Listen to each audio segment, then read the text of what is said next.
Hey, good morning, good afternoon, good evening. Welcome to the live stream. Let me fix this. Shout out to the NTZ crew. I know Jacob Tanjay probably on here. Michael Beach Your Life. All my members, there's Michael Beach Your Life. All my members, that's Jeffrey Tatter. What's up, Jacob? Robert Morris. All my old heads, Doubtful Genius. What's up, Golden Gate? What times it travels? Any new viewers and subscribers join us today, welcome. And also, anybody catching this on replay, the peso is 56.27.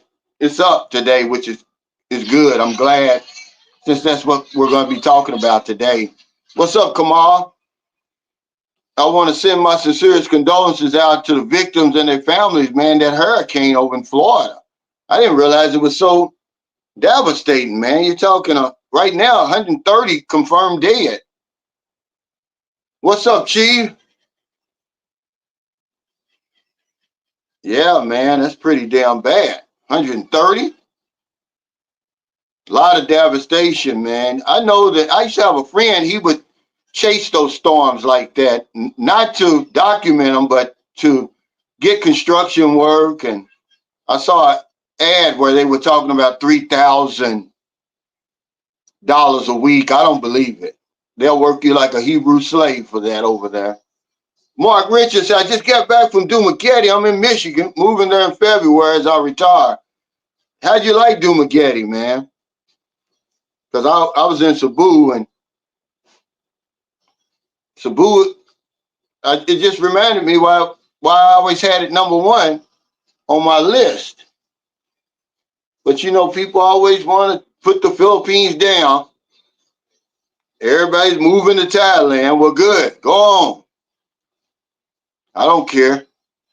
I say go where you appreciate it, man. Go where you can find your paradise, man, because it's all subjective.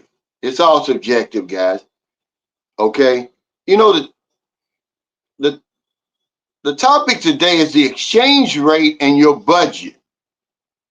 And we're just going to talk about some ways you can protect yourself from that fluctuating exchange rate, because I check it every day. You know, that's why I always post it on my live streams. But imagine if it took a deep dive.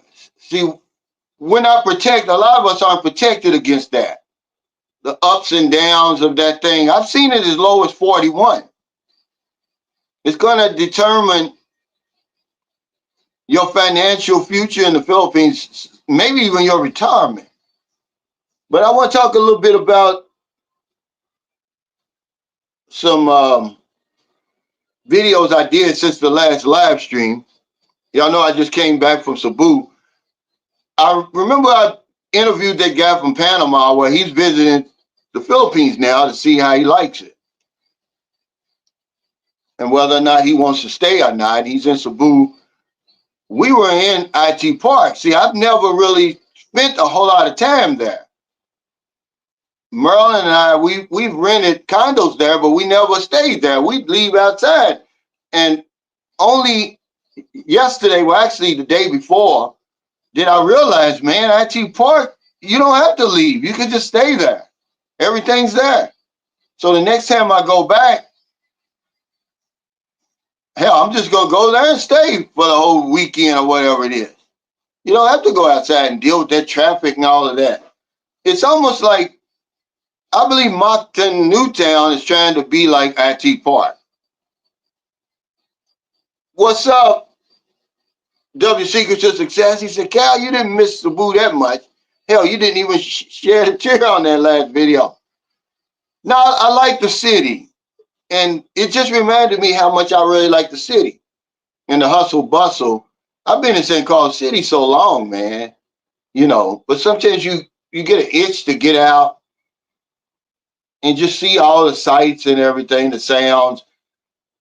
Maybe after a while there, I would get tired of it. But, you know, I've always liked Cebu. Feels like I know Cebu because I lived there for 2 years before. Frank Ellis said, but people still continue to live in that area. Yeah. When's the last time a hurricane hit that area? What's up, Saran Alive? I know you building that house. He said, in my opinion, the exchange rate is everything. Yeah, but do we protect ourselves, Frank, against that? This is what I'm saying.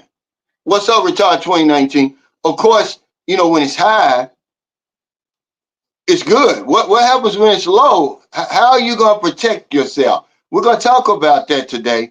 I just went online and got some things that we could do because we never talk about that. We just talk about, well, what's the exchange rate? You can protect yourself against the fluctuating exchange rate wherever you are. But since I'm in the Philippines, I'm going to talk about that. But yeah, Cebu, if you've never been to the Philippines, that's why I say fly into Cebu. We ate breakfast at a place called the Brown Cup. Now, I never heard of it. The gentleman, he's from Thailand. I had breakfast with two guys. One was from Panama, one was from Thailand. And he's the one that recommended that because he's staying in IT Park, man. It was good. It was only like 225 pesos for breakfast. But it's just a good atmosphere, just sitting there, watching the hustle bustle. Because some guy in the comments said, man, it reminds him of New York City in the good days. But it just shows you the potential of the Philippines. Just like I said on the video, if they can put that there, and that's not just some small area. That IT Park is huge. That can show you what that whole place could be. But people always talk about the infrastructure. Man, you can't go anywhere else. That place looks just like IT Park is just like Bangkok and any other those places to me. I mean, what's the difference to me? I mean, it's all subjective. I'm just saying it's all there, guys. If you're in Cebu, go to IT Park and chill out. What's up, Retired 2019? What time is it travel? Says Cebu is beautiful. I don't blame you, Cal. It's just that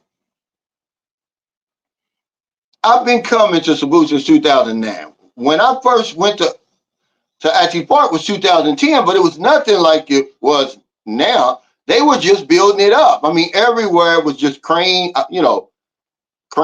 and construction people everywhere. It may have been, I'm not gonna lie, it may have been 10 or less buildings there when I was there. It was just big swaths of open space. Kamal says, I can't wait to see after midnight how the East Coast port strike would affect the currency. Well, the peso has went up a little bit. Remember they got down to 55.85.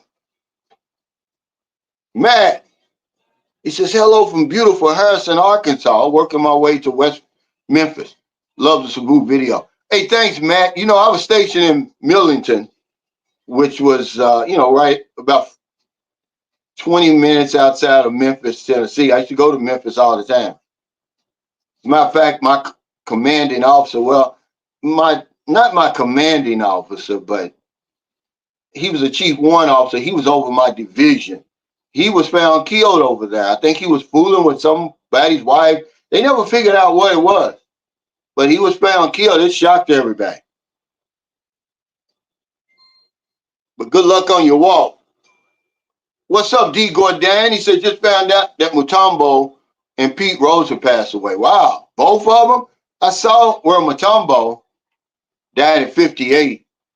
Now, he was a philanthropist.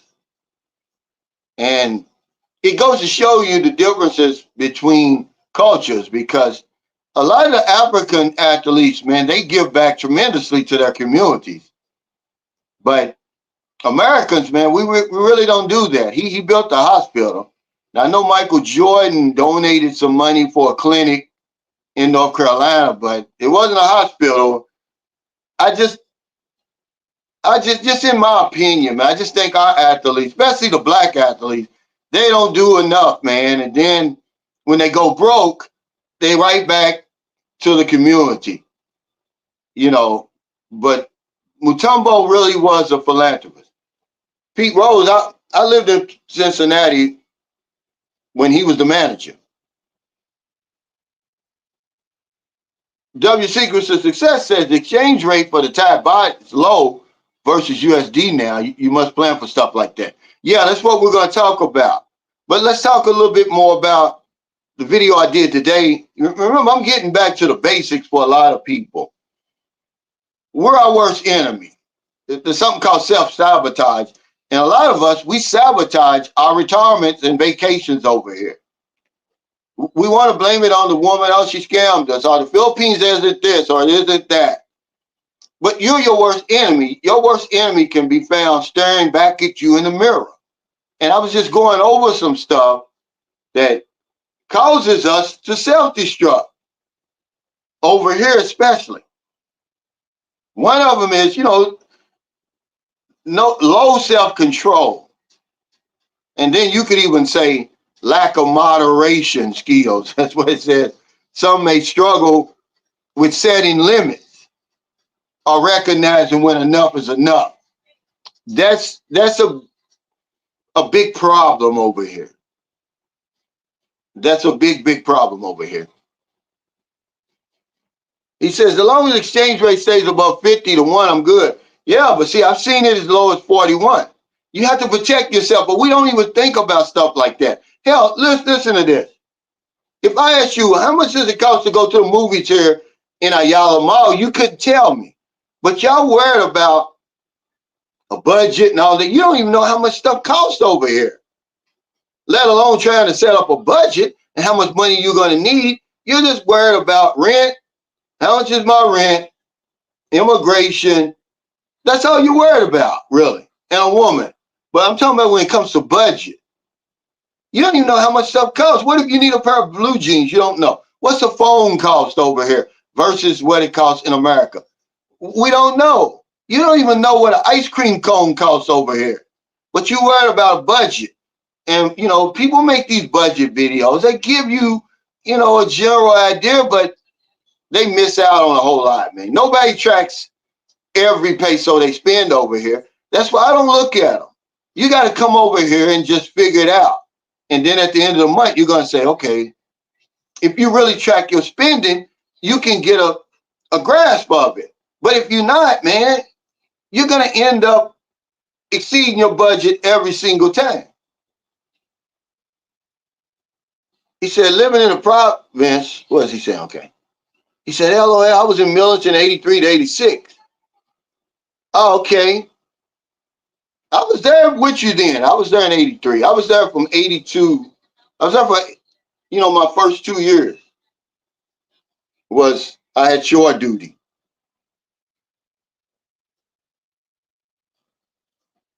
Hey, Tom, he said, thanks for talking about the exchange rate fluctuations. I never saw anyone do this topic before in reference to planning.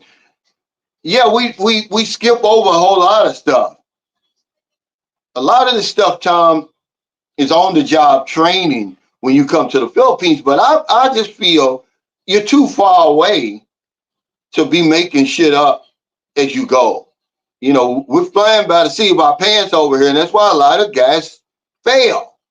That's why a lot of expats fail. We end up having to tuck our tail between our legs and go back home, man. We have no plan, really. Certainly no budget, certainly no financial plan. And we're going to talk about this exchange rate. Some of the things you can do, just like, okay, it says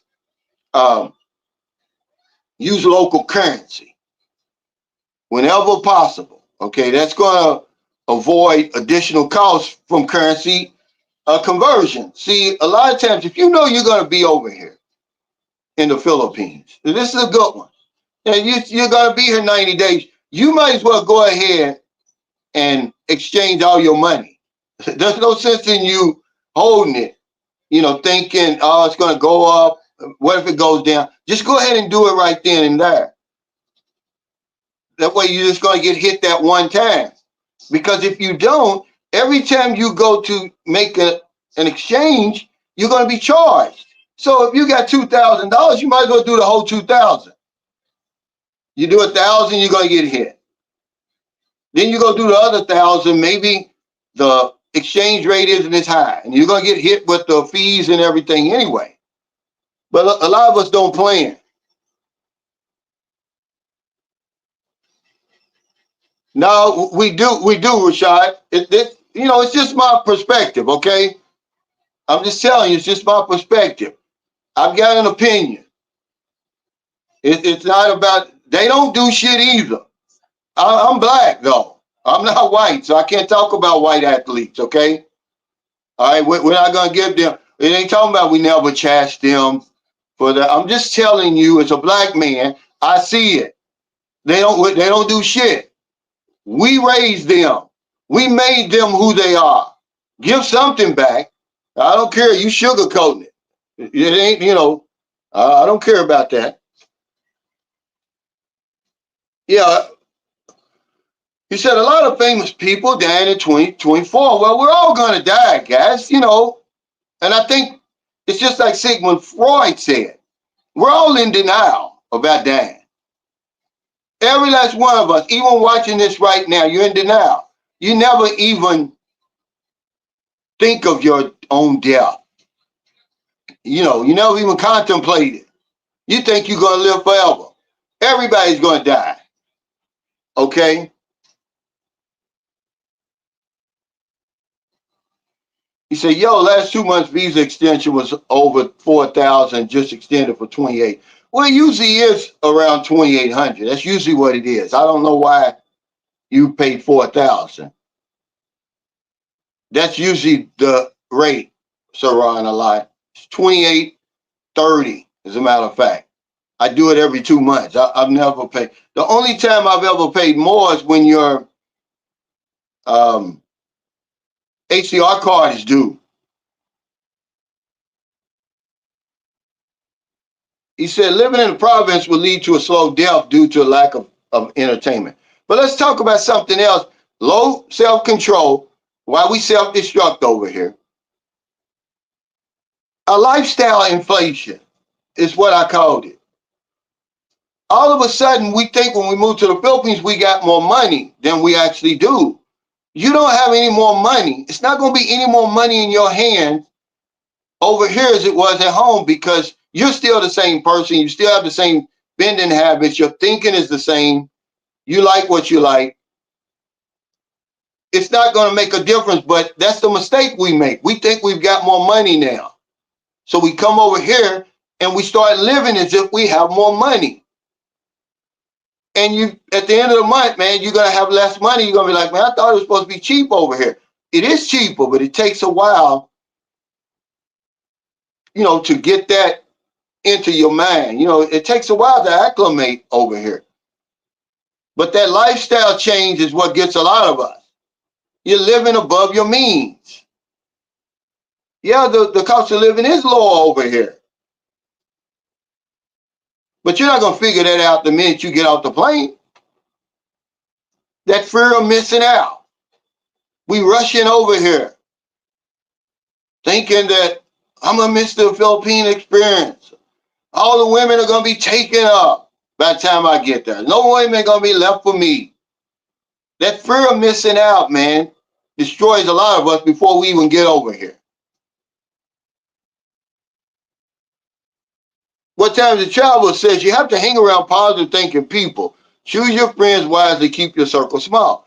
And that's going to take a while to find out. You're right, but that's going to take a while to find out who are the right people and who are the wrong people. But remember, like attracts like in human relationships.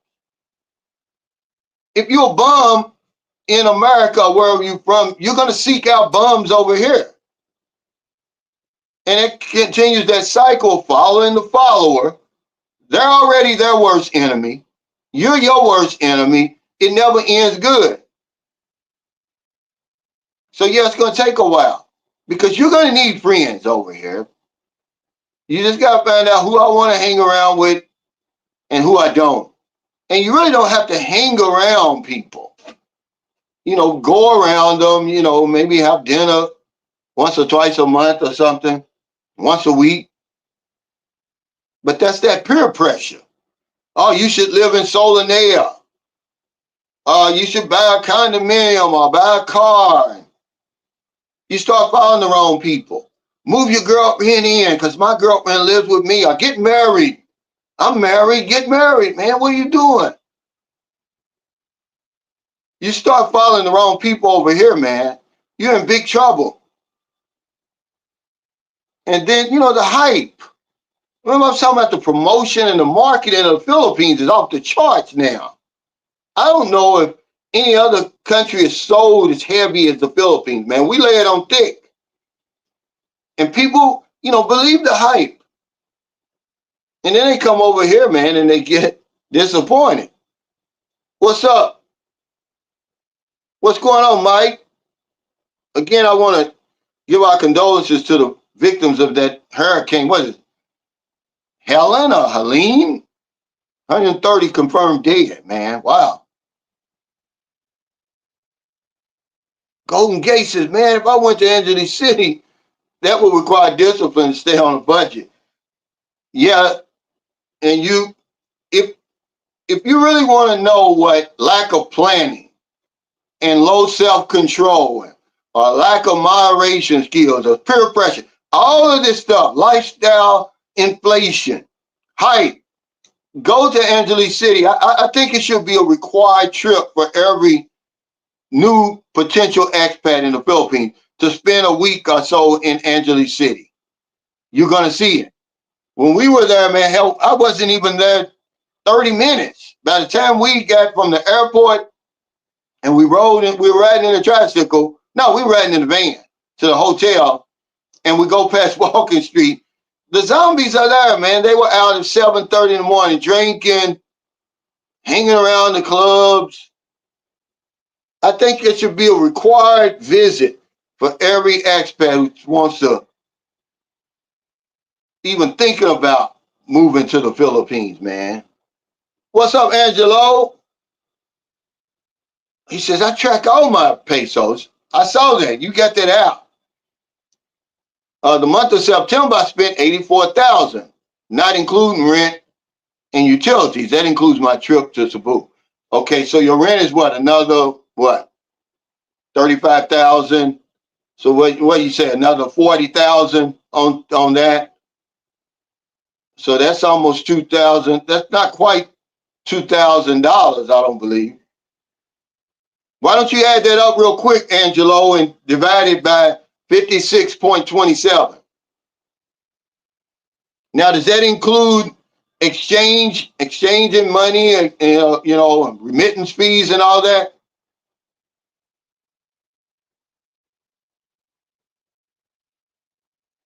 He said, the only thing we worry about is that exchange between our legs. Yeah, that's another exchange rate that fluctuates.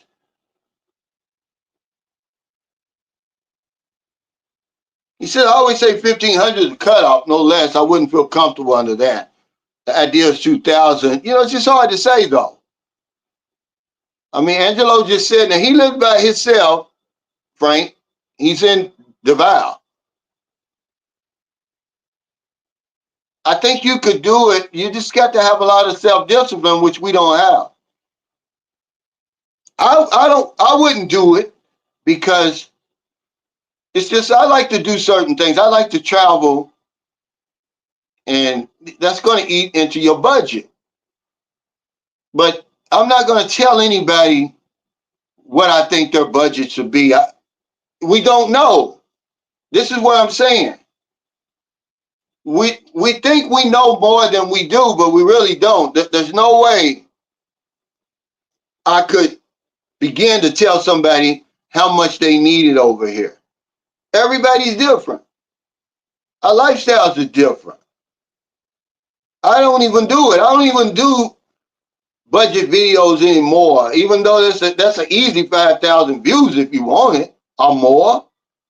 But it's not helping the people because 99% of us are not doing what Angelo Habib is doing now. He could do a budget video because he's tracking every penny. I seen the app that he's got on his phone. He's tracking every damn peso. That would be the only way that you could really do a budget video because otherwise, man, you're going to miss something.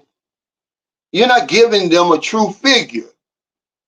You give them an idea, but you could discourage people from coming, and then you can encourage people from coming. Wrongfully, I mean. Because you say, oh, this is my budget. Look at me. Look how I'm living. 2,000. And you done forgot 500. You forgot immigration. You forgot public transportation. You forgot all the times you've been running back and forth to the ATM or Lawyer, Western Union, and all that. Eating out. It's a lot to remember, man. We're getting older. As we get older, our memory starts to fade, man. What's up, DJ Lord Buck? Hey, thank you for joining us. He says, create love, says you will have more spending power over that.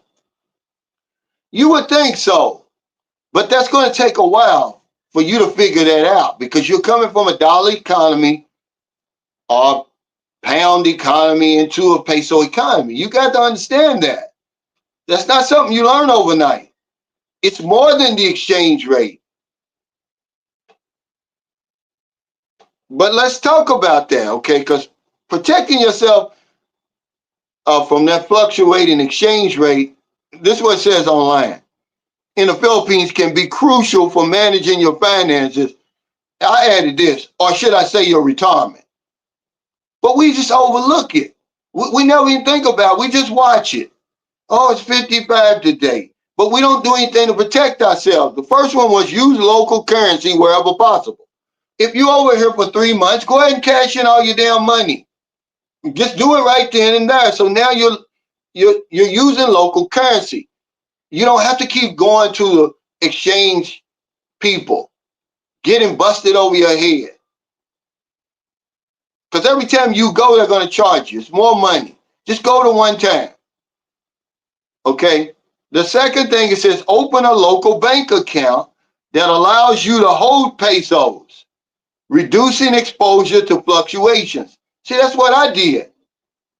I got that from John. So I send all the money that I'm going to need for the month to my Philippine bank account. Everything I think I'm going to need and a little more, I send it to my Philippine bank account. Now it automatically converts to pesos. So now I don't worry about that. The other day I had to go to Lawyer because it was on Saturday when Jim and his girlfriend Joy were here. But other than that, man, I go to the bank. I had to go because, the banks aren't open on Saturday. Not here.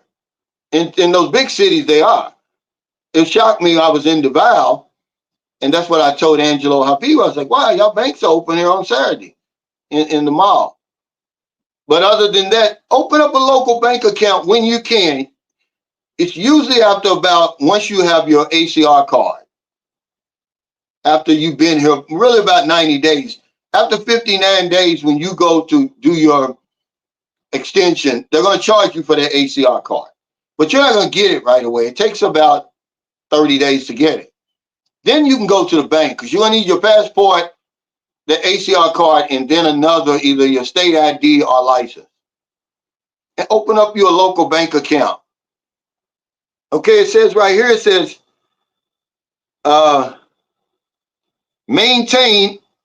monitor exchange rates. It says keep an eye on exchange rate trends to identify favorable times for converting currency.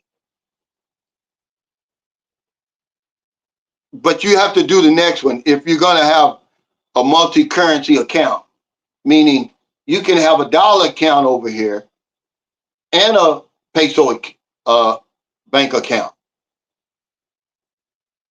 And then, you're holding the dollars over here. You got a dollar account and you got a peso account. When it's high, you start converting.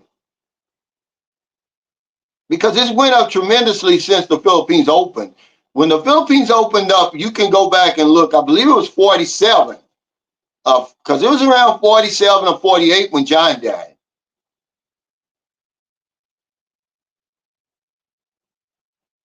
And now, hell, it's 56.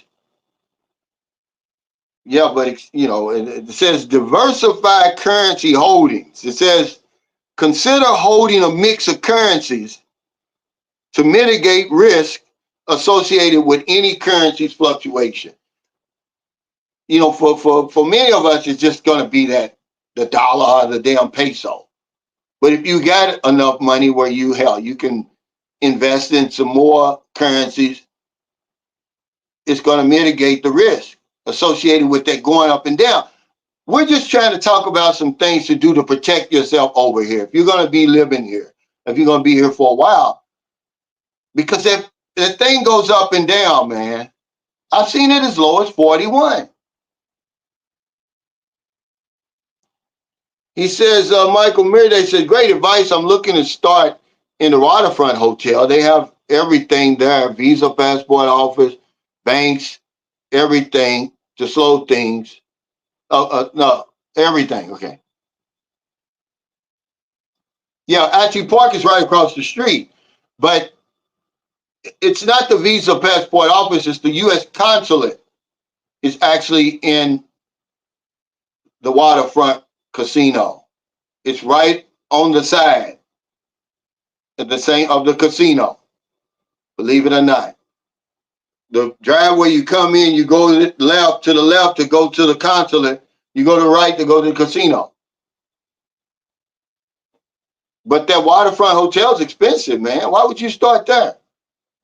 And you can rent a condominium in IT Park. I mean, if that's what you want to do.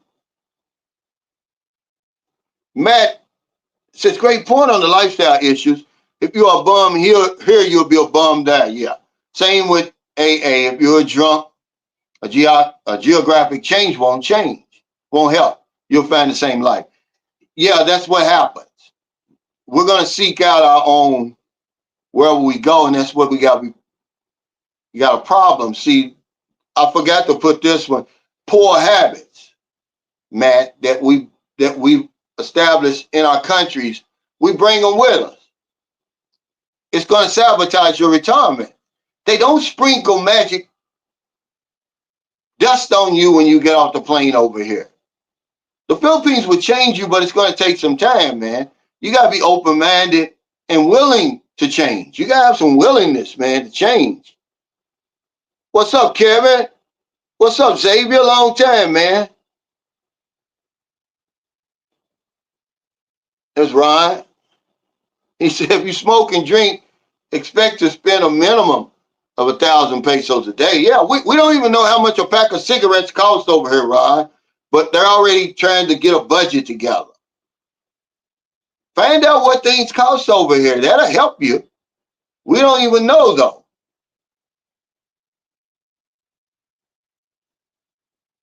Yeah, that bot is strong right now. He says $1 is 32.46 Thai baht.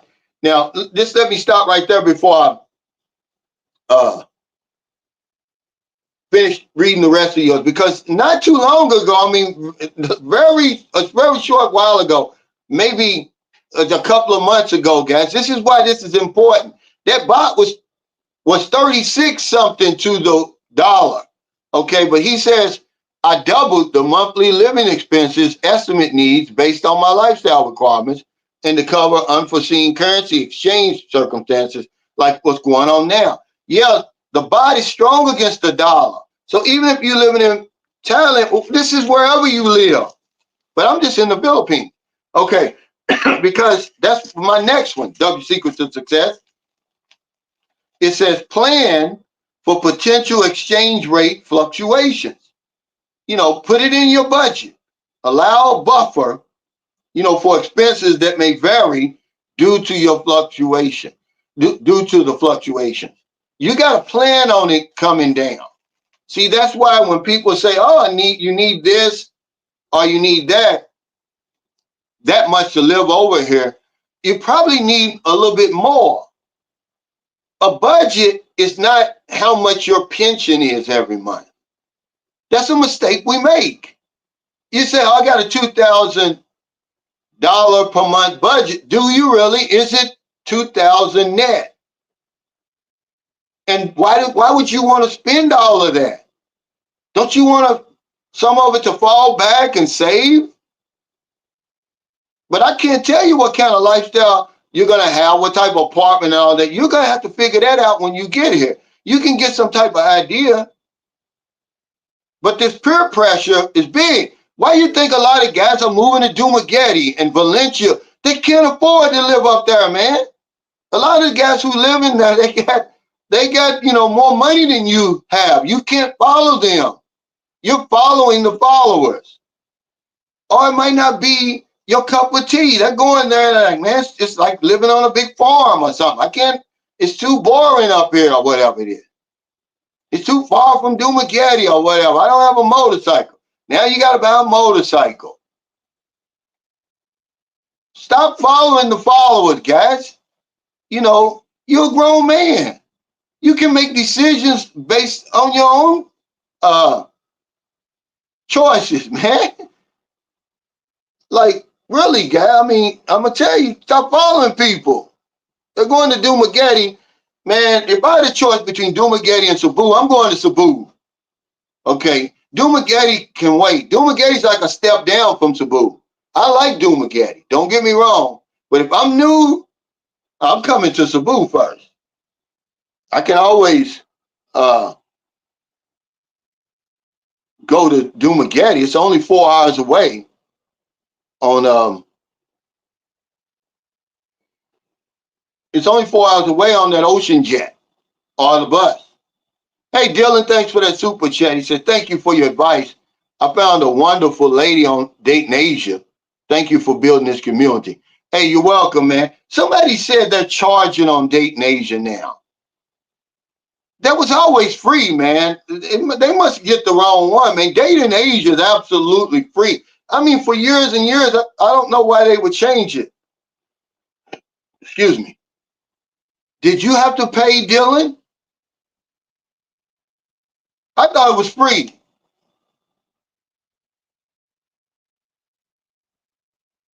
TJ says, I mean, you could also just do your budget in your destination currency. Yeah, that's the first one, TJ. It says, use local currency whenever possible. That would be that. If you know you're going to be over here, then go and exchange all your money. But, okay, if you were in Thailand just a few months ago, it was 36. You're living high on the hog. Now it's 32. Did you plan for that? Especially people who are coming over here. They're already on the edge already. They're right there at the edge. 1,200, 1,500. Somebody do some quick math, and what would that be? How much of a difference would that be? You're talking 4,000 baht. If you spend 1,000, if you had $1,000, it's 36,000 2 or 3 months ago. Now it's 32,000. That's 4,000 baht. That's over $100 difference. That's a lot when you've only got 1,200, 1,500, which is what a lot of people are coming over here with. We don't have any kind of savings. We have no financial plan. They love these budget videos because it's encouraging them to come over here. But the people, they don't go in enough. They're going to say, okay, here's my budget, but I also have X amount in the bank to back it up. Who's ever said that on one of these budget videos? They don't. They start bringing out receipts. Because I did one. It was real popular. One of my biggest videos I tried to dispute the 3,000 because that's high, man. Okay. You don't need 3,000. I can go on the record and say that. If you're just a regular Joe like me, 3,000 is a lot. If 3,800 makes you rich, you're considered rich in the Philippines. I didn't say comfortable. You're considered rich at 3,800. What would 3,000 get you then? Per month, every month. You're over here. You have low self-control. You're not living in moderation. Everything is going against you. Okay, because you're your worst enemy. You're smoking 2 or 3 packs of cigarettes a day, drinking a liter of Tanduay, eating out all the time. And remember, you got the woman with you. She's your greatest expense. So now you got to buy 2 plane tickets, 2 bus tickets, 2 ocean jet tickets. You go to the restaurant now, you order for 2. It gets expensive, man, if you don't know what you're doing. If you're not planning, we don't plan for the woman. I put the woman in the budget for y'all. Nobody else did that because they're overlooked. They're skimming over that stuff, man. Your woman is going to be the most expensive thing over here. She's going to cost you, guys. I mean, don't be stupid. Anybody tell you to ask TJ. His woman, he lives with his woman.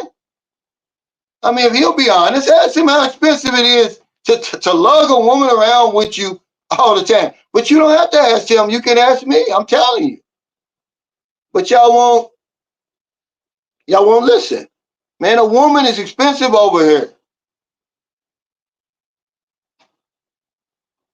because she's not going to work and you're not going to be by yourself.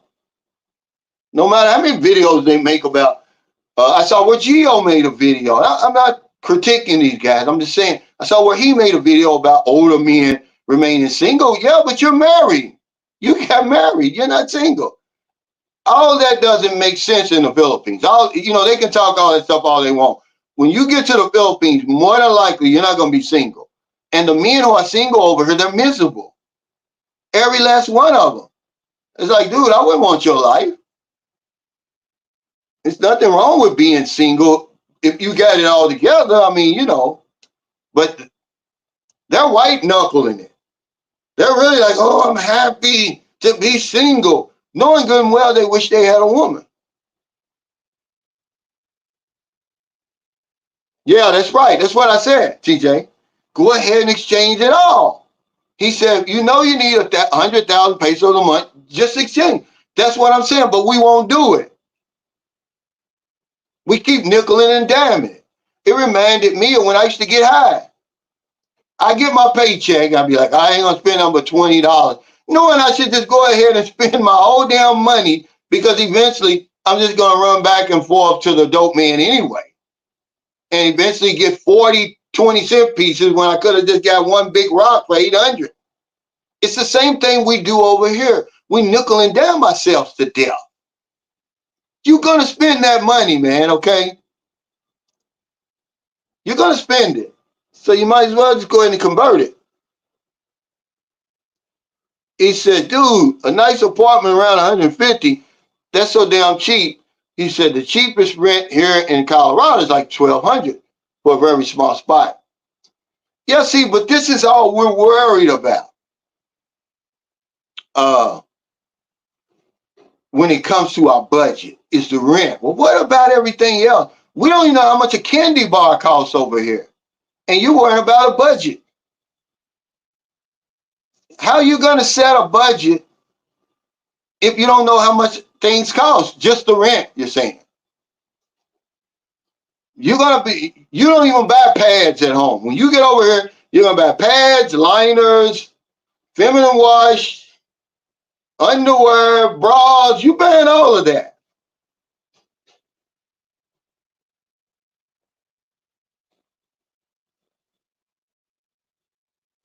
He said, no, but my girlfriend mentioned it. We almost went last Saturday. No, haven't been there yet. He said, you got to be your own person over here. What works for some might not work for you. Yeah, these budget videos, man, they have their purpose, man, but don't sell yourself out watching these things, man, because they're going to confuse you. And don't let anybody tell you how much you need. I don't want to discourage anybody, but at the same time, I don't want to encourage you to come over and do anything foolish. Can you live on $1,000? Absolutely, you could. But the question is, are you willing to make the sacrifices it's going to take for you to live on 1,000? Now I got to question you. I got to say, no, I doubt you will. Okay. He said, yeah, I remember 36 baht recently. Yeah, it was. When the peso was about 58, because they were talking about, oh, it's going to reach 65 by the end of the year, but it hasn't. And the baht was like 36. Because I remember Chocolate Man in Thailand posted something on his community page. It wasn't long ago. Now it's 32. If you on the edge, if you're spending that 12 or 1500, man, that's a lot. That's 10% out of your budget. He says, I'm on an hour and a half a trip from Bacala. I need to visit and take the ferry to Iloilo. Yeah, take that ocean jet. I would, from Bacala. Either that or the fast cat. Okay, he says, I paid $1,500 for a 1 bedroom in San Francisco, and that's rent control. Wow. He said, I remember it was 27. Yeah, I remember when the peso was 41. But that's what we're talking about, protecting ourselves, putting some protections in place against that fluctuation because you don't do it. You could be sitting over here, riding a wave, then all of a sudden that damn thing crashed, and then what? You got to go back home because you didn't plan. We certainly don't save, man. I'm saying not everybody, but just the normal guys who I see over here and I, communicate with, we have very little financial literacy, especially when it comes to budgets and saving and all that stuff, man. We're just flying by the seat of our pants. And we're grown men. You would think we know something, we know better. But one thing I've noticed since I got on YouTube, and this is a whole different discussion, man. Men are so immature today. These trolls and these guys that come on here and your live streams and different things, man, they immature as hell, man. Just some of the decisions that we making today. He says, best to visit around before you think of where you want to live here. Also, do you want to live middle class, upper middle class, or rich? Yeah, it just depends. Now, where did you visit around, Frank? Or you just moved straight to wherever Elizabeth from Manila? Or did y'all move around? But hell, most of us are only going to be able to live middle class. We're not going to be no upper middle class or rich, a lot of us. And even if you do have the money to do that, aren't you going to negate one of the main reasons why you even come to the Philippines to begin with? If you're going to spend the same amount of money here as you're spending at home, then what's the point? That's one of the main reasons. When you scratch the woman out of the picture, it's the cost of living. And then, of course, it's the quality of life. Believe it or not, yeah, the quality of life. We're not talking about lifestyle. We're talking about the quality of life, the peace, less stress, and everything like that. But hey, what's up, Roger? But that's one of the main reasons I like it over here. You cannot argue with me that the cost of living in the Philippines is less than it is in America. But what happens is it takes you a while to really be able to take advantage of that. Then you have to make a decision. Am I going to make the sacrifices? Can I adapt? You can. Once you're here for a while and you start going around and you start seeing, the hell, this 7,000, look at Michael Beach Alive. He lives on Bohol. And he's paying 7,000 pesos a month for a brand new apartment, up and down. If you look around, eventually you're going to see stuff like that. But when you get off that plane, it's not going to happen. But that's what having a community is for. Like I reached out to some guys in this community on Sunday to ask about renting apartments and condominiums in Cebu for the gentleman coming from Panama. And I got 4 responses. I got a lot of help. What's up? I love LaChan. He said, China's driving that Thai bike down. See, I don't know anything about that. But yeah, W Secrets of Success hit it on the nose. You got to plan that for that. You got to put that in your budget. So if you say, okay, like Frank said, if you need 1,500, why not? But why not set it for 2,000? That way it's in there. Because it's going to come down, man. It's not going to stay up there, guys. Eventually it's going to come down. So right now, okay, it says right here, plan for large transactions. And if you anticipate significant purchases or investments, it says, do them when rates are favorable. So say, for instance, if you're going to buy a car or you plan on buying a house, wait till the rate is favorable or what you think is favorable before you do it. Right now, I believe it's 56.27. I don't know if it's going to be any higher. I really don't know. I'm just saying my guess because it's been going, it hasn't fluctuated over 56 in a long time. And it's even went down to 55.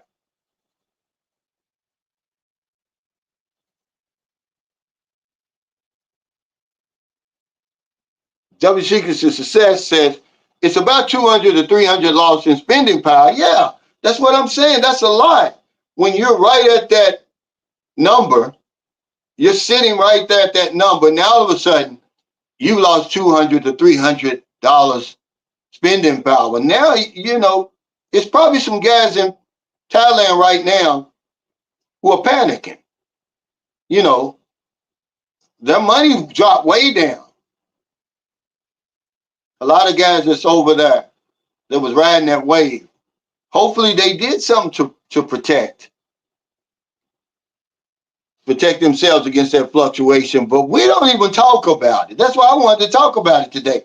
Just talk about it. I'm not a financial advisor or anything. Let's just have the conversation. What are you going to do if it starts falling and keep on falling? Do you have any protections against it? One of them says get you a multiple currency account. In the Philippines, you can get a dollar account, bank account, and a peso account. Certainly get you a local bank account. If you've been over here for any considerable period and you don't have a local bank account, shame on you. Shame on you, man. Because you can get it.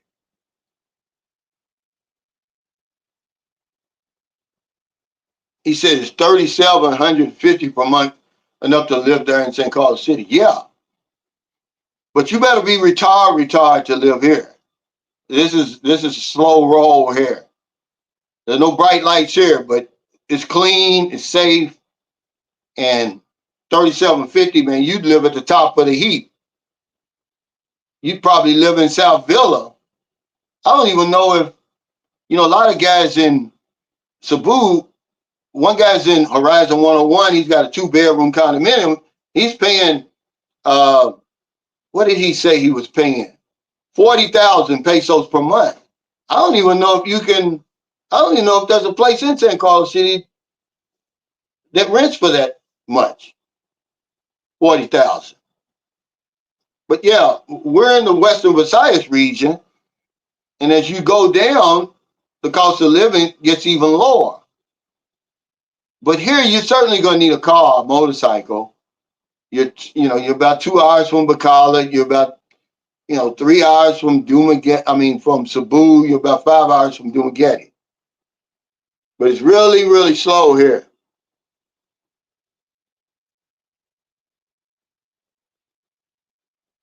Yeah, it's really, really slow here. Yeah, that's what I thought. He said dating Asia is completely free. They only make you watch ads once in a while. I thought so. I'm not crazy. It's completely free. You got to have a VPN.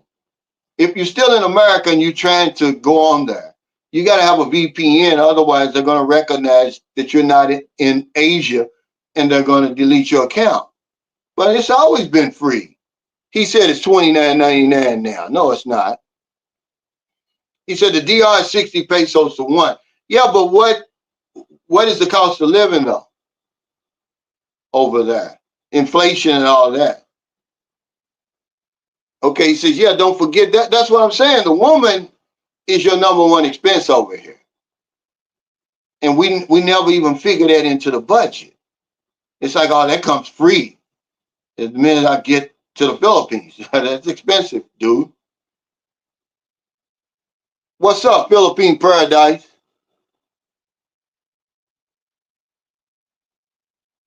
It says, yeah, 20% decrease in Thai baht in 6 months. Wow.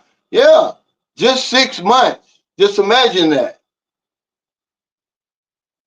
And you over there on 1,200, 1,500 a month. That's kicking your butt.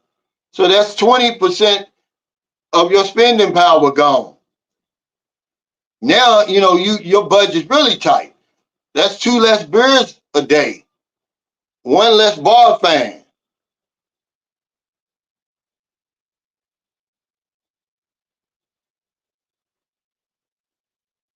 Yeah, yeah.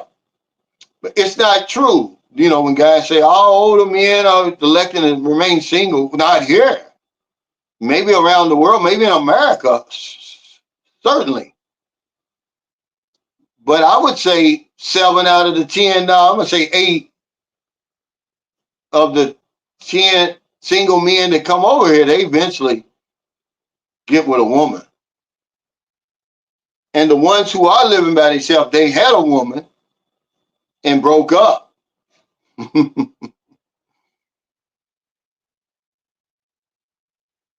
He said when Cal says not to do anything stupid, it goes beyond the ninja bullshit in the States. Man, I tell you what, I see so much stupid stuff over here. I wish I would have came up with that myself, but a guy told me that. He said, Calvin, start saying that because you see a lot of stupid shit going on over in the Philippines. He said, you should start telling men don't do anything stupid. And I said, yeah, you're right. Let me start doing that. He said, that's true. If you buy her shoes like in the West, you're going to spend 100 to 150 for shoes. Wow. But you're going to have to buy her everything, basically.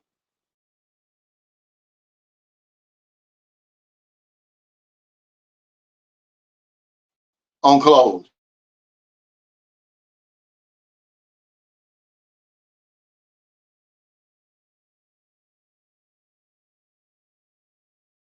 See, this is why I don't like StreamYard. Yeah, you're going to be buying everything. And now your food budget is higher, Frank, of course, because now you're feeding 2 people, not one. Yeah, everything.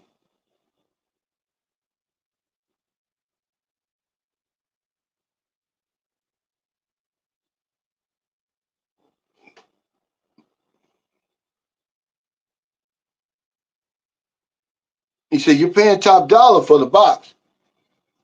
But eventually you won't have to. Once you figure out we're our worst enemy, we spend more because we bring the matrix with us. So we bring our spending habits from there. Just like Frank said about the shoes. We think that the woman wants, okay, you take out and you're going to buy the Jordans, right? And the woman's like, I want some flip flops for 99 pesos. But it's too late. You've already bought the $200 Jordans or whatever it is. We do that to ourselves. Take her to the mall shopping. They don't go to the mall and shop for real. A lot of them go to the okay, okay. I learned that the hard way, man. I took Merle, when we first met, we went to Cebu, right? Not really after we first met, but we've been together for a little while. Man, I spent some thousands of pesos on Maryland. She never wore any of that stuff. She gave it to her daughter and sisters and all that because she buys her clothes from the okay, okay. Well, that was the last time I did that. I've never done it again. The only thing that I will buy her, because I know about working out and stuff like that, is shoes. I'm not gonna let her buy no shoes from the okay, okay. Okay, because you're gonna hurt yourself.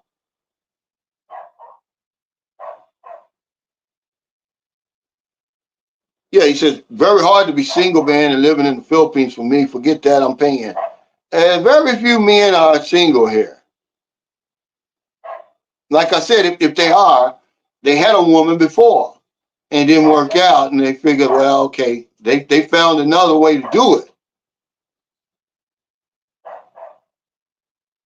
He said, I watched a lot of different budget videos when I was contemplating on coming here. They really help. They give you an idea, but try to budget above those budget videos.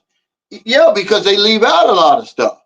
They don't talk about the fluctuating peso. They don't talk about the woman. None of them guys that you watch these videos and tell me if I'm lying or not. None of them tell you how much money they're spending on that woman. See, not one. I was the only one that did that. They're not going to tell you. That's money they're spending. And if she got children, you're spending on the children too. You can't just conveniently leave that out. It's going to mess up your whole budget. He said expensive with the woman added, but then that woman would probably have kids too. That's what I just said. You're going to take care of them too. It can get expensive, man. You know, it's a lot of things those budget videos don't tell you.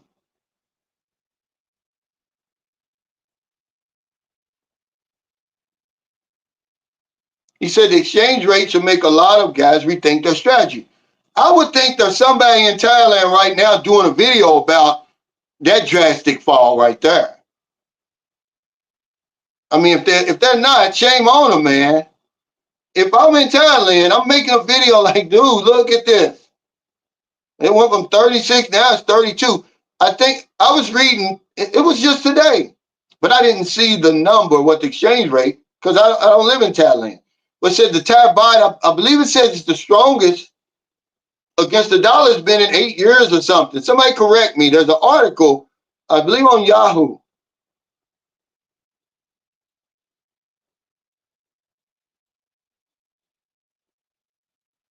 What's up, Alexander? He said, hello, sunshine shoulders. What's up, brother? I know y'all watching that, what is it, Monday Night Football, right? He said, yeah, it ain't free. He said, you can buy clothes so cheap. I don't buy flashy things, but I'm still matching everything I wear. Believe it or not, man, all my clothes is the clothes I got from the West. Or guys will send me stuff in a band box or something like that. It's hard for me to find anything here that's going to fit me. I'm stocky. But if you're slim, if you're a thin guy, you can buy this stuff here, man. It's cheap. I wouldn't be, it's too hot over here to be trying to be fancy. Everybody's got their own style. Yeah, they got top stores here. Yeah, over here.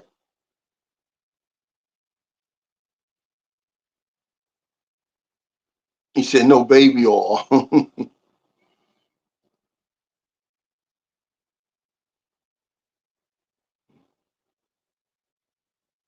Yeah, but that's what we do. It's hard, man, to get rid of that overnight. Christopher, he said, shouldn't bring Matrix bullshit in the Philippines. We don't have a choice. You're going to do it. You're going to do it. Period. End of story. It's going to take a while. Hey, Dylan, thank you for your support, man. Welcome to the Sunshine Shoulders community. He said Pete Rose passed today. You know, now watch them put him in the Hall of Fame now, which is a damn shame. Okay? This is the strange stuff we do in the West, certainly in the Matrix. And they'll have sympathy for him now. He says, might be a dumb question. Well, there are no dumb questions. What the teachers say, only question you don't ask. He said, but I wonder, do you wear socks when wearing shoes? That I do. And just for the added cushion and, it's just hygiene reasons too. Because, I've got powder in here too. Because your feet are going to sweat. But I very seldom, this is what I normally will wear. If I'm, in the Philippines going around.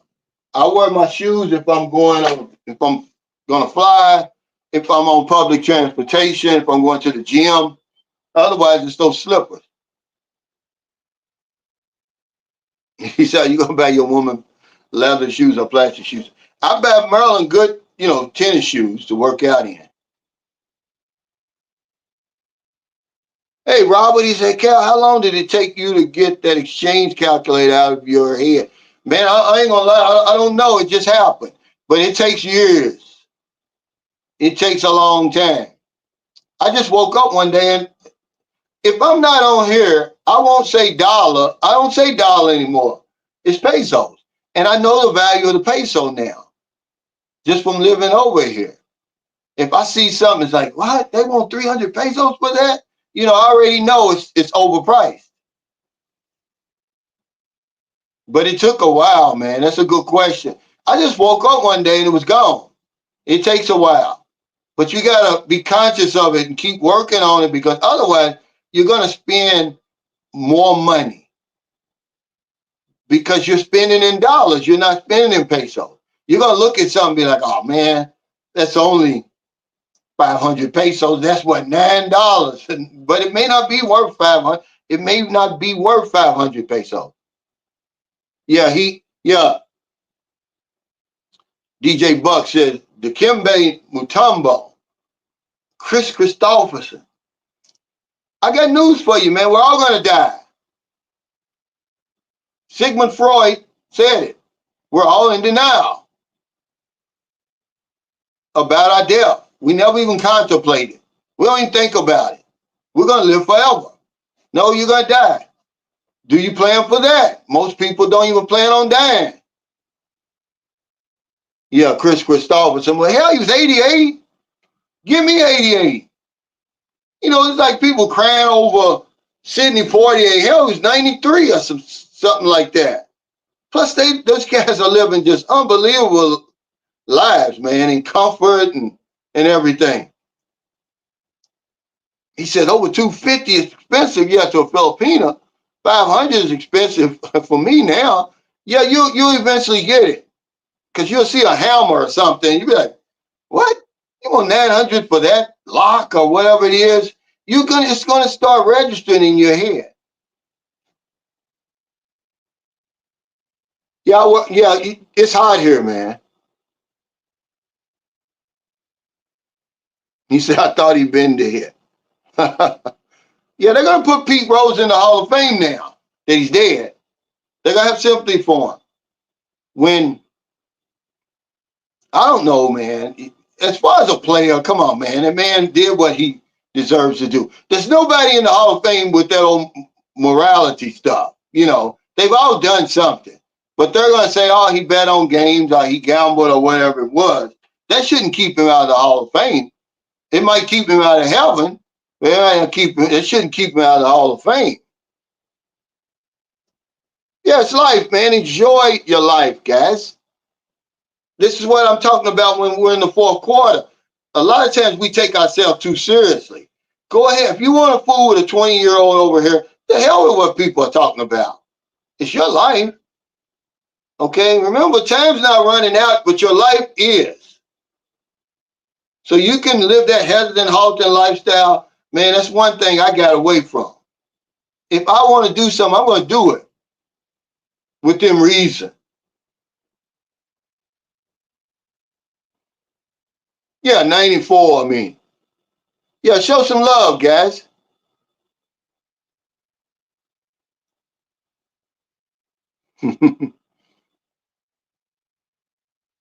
He said, wife and I planning on the move budget of 4,000.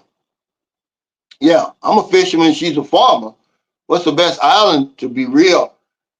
Well, I'm going to be honest with you. Is your wife from the Philippines? When's the last time she's lived here?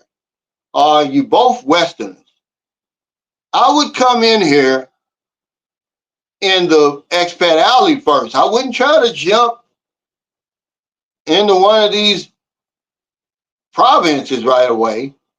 Get your feet wet. I would go to Cebu, even Metro Manila, Dumaguete, Angeles City. I would Cagayan de Oro, Davao, General Santos, Butuan, Bacolod.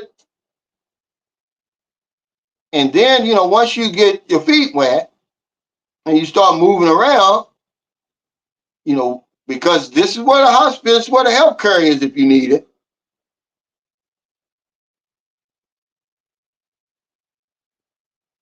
Yeah, we're all getting older, man.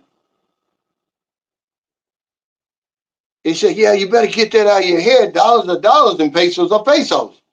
He says, live here long enough and you'll see how hard these pesos are to get. And you'll start respecting it and you'll get a true value of the peso, which it takes a while though. Don't think you're gonna come over here and figure that one out. You're not gonna do it. That's why these budget videos, man, they don't really do you any good because they're talking to you in dollars. They're not talking to you in pesos, man. It's a big difference. You don't even know how much anything costs. Do they give you a general idea? Yeah, a very general idea. Okay? But only you're gonna know when you get here. How many dozen eggs you gonna eat every week? You don't even know how much a dozen eggs costs. How much is it gonna cost to fill up that refrigerator in there? You don't know. So you can't say, oh, I'm gonna budget $500 for my food. And she's got 3 or 4 children, probably. A lot of these guys. One guy I know, he's got his girlfriend's got 7 children. You dirty puppy.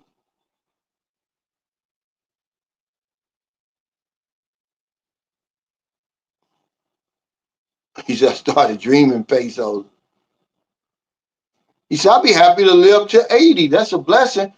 I was 7 years old when my great grandmother died. She was 80, man. I thought that was old. But hell, after you meet people like Sydney, man, he's young. I mean, he'll be 90 this year. But you know, you got to take care of yourself. I'm like Bob Hope. He said, if I knew I was going to live this long, I'd have took better care of myself. If you start today taking better care of yourself, because more than likely you're going to live to be 80, but what type of quality of life are you going to have?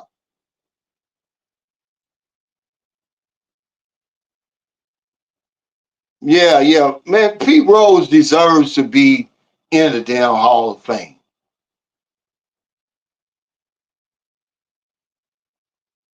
He said, you want to see a man go from zero to who cares? Yeah.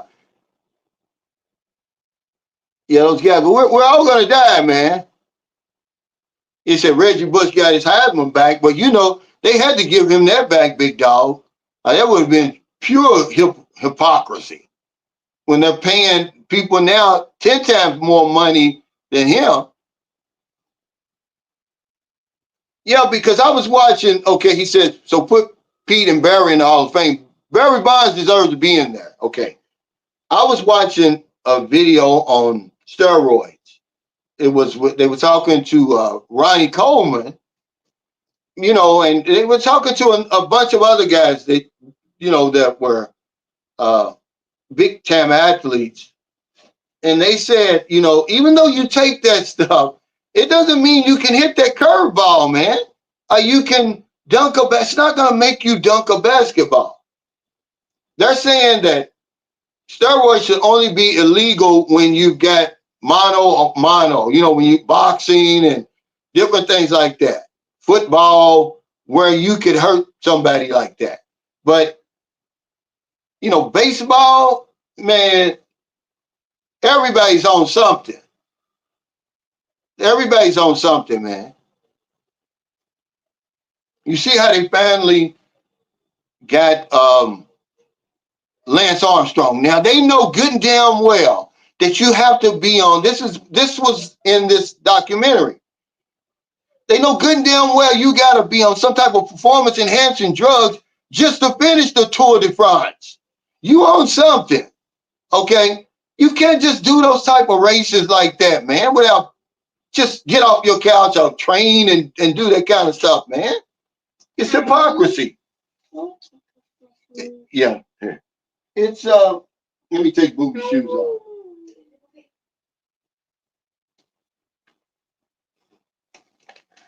Yeah. Give it here. Hurry up so you can get out of here. And my name Josh. I don't know what that is. What do you call it? Josh. In the socks. Josh. It's a witch hunt, man. Now they have to back up and all of that. They ruined that man's life. He said, I got Pete Rose and the Kimbe Mutombo trading cards right here. Guess I'll put them up for sale at my eBay store sometime this week. Yeah, I saw where Caitlin Clark, her rookie card already sold for 84,000.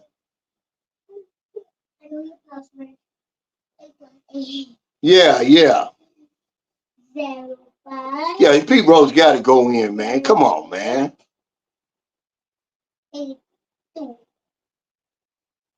He said, guys, look at the price of a house or a car, you would say, wow. Yeah, that's what they're saying here. They said, you need to wait. You need to plan them big transactions. Cars over here cost more in the Philippines than America, believe it or not. And I would build my own house. If you're going to build a house, which, by the way, today is our 3rd year anniversary, man. You know, the best 20,000 I ever spent. I would build my own house. I would not buy a house that's already on the market. Man, you're going to spend a whole lot of money. You're going to be like, man, there's no way. Because you really don't need all that room. Okay, imagine, okay, I've got like a 54 or 56 square meter house. And you think, man, that's nothing. But it really is, man. It's plenty of room. Then I've got another 15 square meters in the guest house. That acts as my 3rd bedroom and 2nd bath when nobody's here. But we bring the matrix with us. So you got guys, you see them on YouTube, man, they're building these gigantic houses. I'm like, man, there's no way. This is one way that we overspend. Remember, we're talking about they're doing it for the woman, man. They're not doing it for them. You're already 70, 80 years old. You're doing that for those women. The woman don't even need that. When I first met Marilyn, you know what her dream was? She wanted to have a house for her and her. At that time, she had 2 daughters before Booby was born. She just wanted one room and a CR.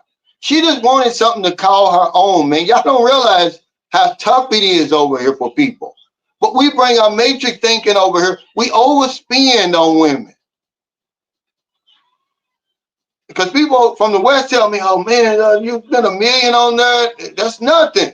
Man, $1 million pesos is out of reach for 75% of the people you're going to come across over here. They're not going to ever dream of having $1 million pesos. So, yeah, but they come over here, man, and they spend, I mean, you know, it's their money. Don't get me wrong. But they go overboard, man. It's their money. You know, it's their 4th quarter, it's their life. But I'd rather have that money because you're going to need it. Remember the guy sent all that money over here to that woman. It's a truck driver. He was at my meet and greet. It's a nice guy. I always bring him up as a lesson of what not to do. But he didn't know any better. Okay, but, you know, he's sneaking and doing that. You know, his family told him don't do it. But imagine he sent 12 million pesos over here to the woman for her to manage it. He's 63 when he did it, so he's probably 64, 65 now. He could have used that money. He could have took 1 million and built them a house and had 11 million. Just say 2 million. Okay, or 2.5 million. Now he's got 10 million left. That would have took him through his retirement over here. He said, you can't talk these guys out of building anything. You can't do it. It's peer pressure. That's what it is. We're our worst enemies. There's no way, man, if you see the market over here and if you want to build your own house, there's no way you'd have to spend 5 and 6 and 7 million pesos. You don't have to do it. Long before I built my house, I met a guy at the immigration in Bacolod, and he lives in right outside Bacolod. I can't think of the name of the place. But him and his wife, they built, he spent $12,000 for it. He said 600,000 pesos, which would have been, you know, about $12,000. Now, it was on land that a family owned already, but still, it's just him and her. You know what he did? They opened up a pizza business.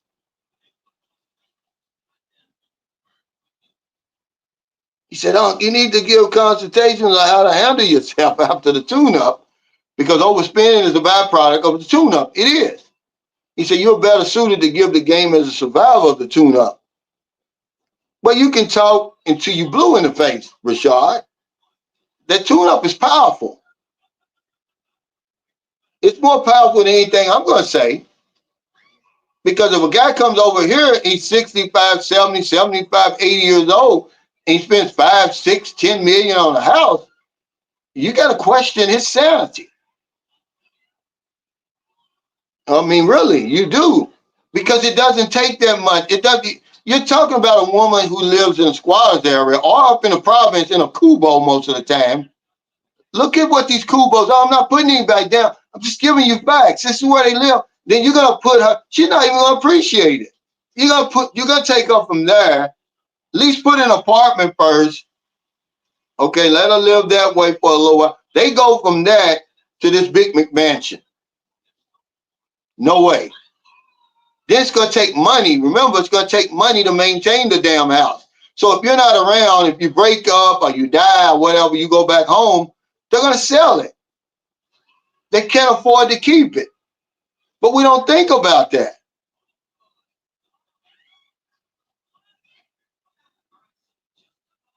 You know, you just don't need to do that, man.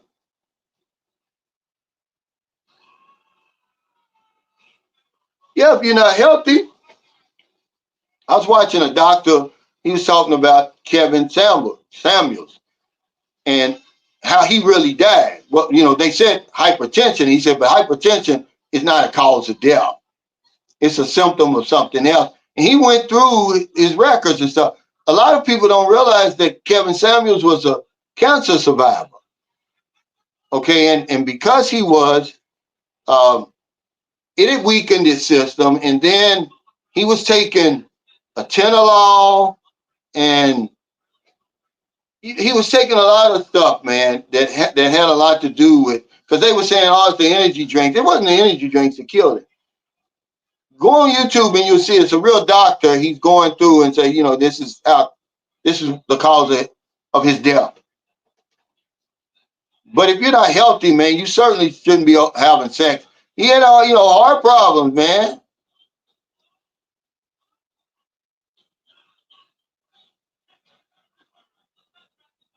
Yeah, I would think so, or somebody like that, but they're not going to do it.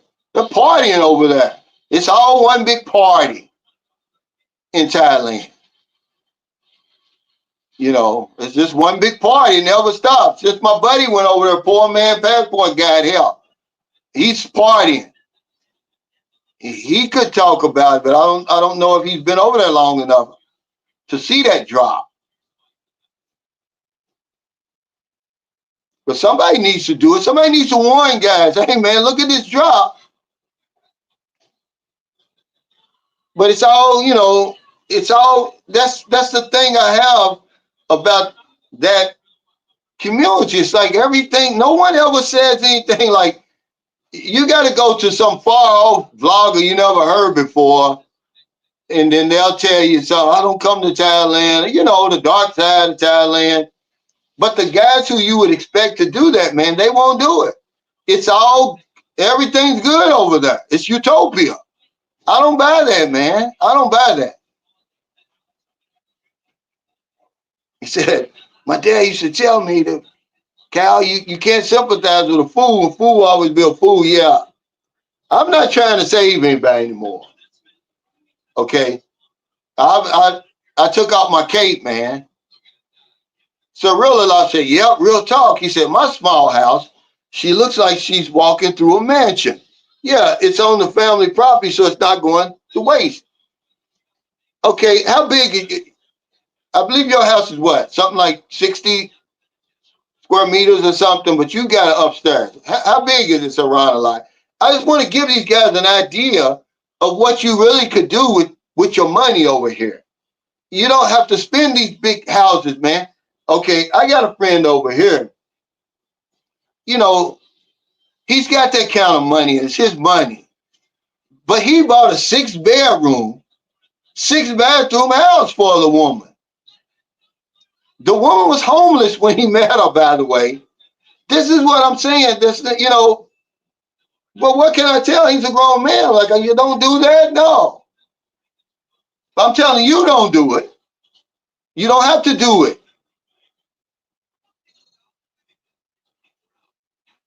Oh, okay. No, I didn't see it. He said, Cal ain't going to read my super chat Deion winning record. You're right. He can't take it. No, here's the thing, though. They're not playing anybody, man. Keep that same energy. Okay, when they start playing somebody, you think beating UCF, they're FSB school, W Secrets of Success. Okay, you remember they got Utah, they got Kansas State, they got the real schedule coming up. Remember he was 3-1 last year. I don't have nothing against Deion. Okay, I'm just telling you that winning college games is hard, and he don't have no magic potion. Okay, you see what happened against Nebraska? A real team, they got the shit beat out of them. They barely beat Baylor. They should have lost against Baylor. Okay, who's the other team that they beat? It was a close game. The first game, he didn't play. Okay, they won 4 games. They beat 2 FBS teams. Okay, come on, man. I ain't got nothing against Deion. I don't know him. But keep that same energy when they play the real Big 12 teams, okay? Okay, they should have lost. There's no way. See, here's what I don't like about sports. Now, they're all on Deion Sanders, right? And he can't coach and this and that. Well, what does that say about the coaches he's beating then? I didn't hear them getting on the guy from Baylor. Dude, you messed that up. You should have won that game. There's no way you're supposed to lose that game. But no, keep that same energy when they play K-State next week. No, they get a bye. Then they got K-State, they got Utah, Arizona. Man, you're going to see that he's far. There's nothing, against Deion. But, man, that's a charade, dude. That's not a real college team. They ought to beat UCF. He said, like the Viagra ads once, ask your doctor if you're healthy enough for sex. We don't ask them, TJ. Beats of Life. You know what we do? We got that hot pants syndrome. He said, Kevin was probably popping too much Viagra, trying to keep up with the young girl. Well, I didn't know that he was a cancer survivor. And, when you're taking a chemotherapy and stuff, man, that rearranges your whole system. Go on that video and watch it. It's real interesting. But we'll jump at it because it comes on with some celebrities talking about, podcast. Oh, I was worried about Kevin Samuels because he drank so many energy drinks. That's not what killed him. It probably didn't help. But that's the thing about me. I was telling the guy that we were eating breakfast yesterday. I said, people think they know more about me than they do. They don't know me. They just know what I put out there. It's the same thing. We think we know more about people than we do. We don't know anything about Kevin Samuels because I didn't know he had cancer and had the operation and procedures and going through all kinds of stuff. I never knew it. But we think we know more about people, but it comes on with these people thinking they know, oh, he's drinking too many energy drinks, and then he breaks it all down. His medication, everything. It's really interesting.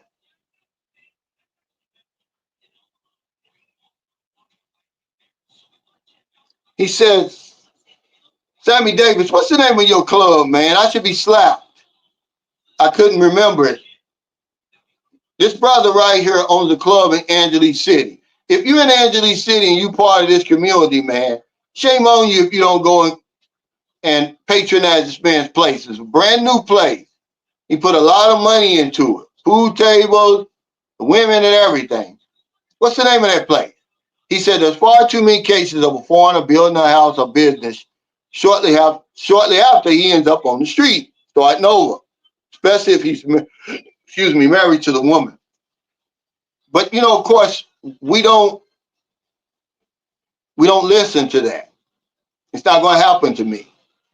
Okay. Um, it's always the other guy.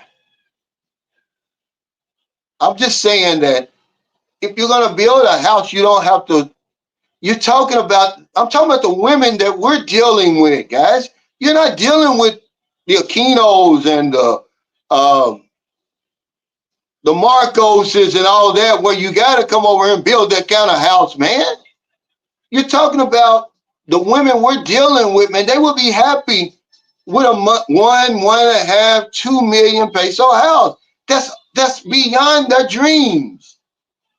Why in the world would you spend all that money when you don't have to? 4 and 5 and 6 and 7 million pesos. Man, they can't maintain that stuff. Hey, Larry said, Kumasta from Toronto, Ontario.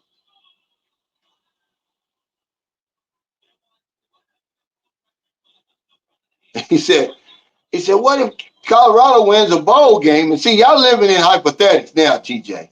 It's not going to happen. I can go on record and say it's not going to happen. Not that I got anything against Dion. I'm a football player. I grew up playing football. I know the game. Okay, y'all was talking the same stuff last year when they started out 3-1. Well, guess what? Dion's not stupid. Okay, he's 4-1 for a reason. He played 2 FBS schools. Look that up. Okay, that's the step below. He's supposed to win those games. Then he had Baylor. The only real team that he played was Nebraska, and they got steamrolled. Okay, they're not going to win a bowl game. Look at their schedule, who they got. Okay, and then you come and see me that they got left. If they win another game, they're going to be lucky. Okay, so he'll win 5 games, and then y'all be, oh well, they only won 4 last year. He's improving. He's gone after this. When his son leaves and Travis Hunter leaves, man, there's nothing there. They haven't recruited to fill those spots. Y'all just big Dion fans. I'm a football fan. He said, thanks, Cal. I knew Kevin Samuel survived cancer, but I thought it was solely the Red Bull. Now, this is a doctor, and he breaks it down. It's really interesting. He goes through his whole history, and he tells you, why he was taking this, what it's for, and what happens to your body when you go through chemotherapy and all the procedures the man had.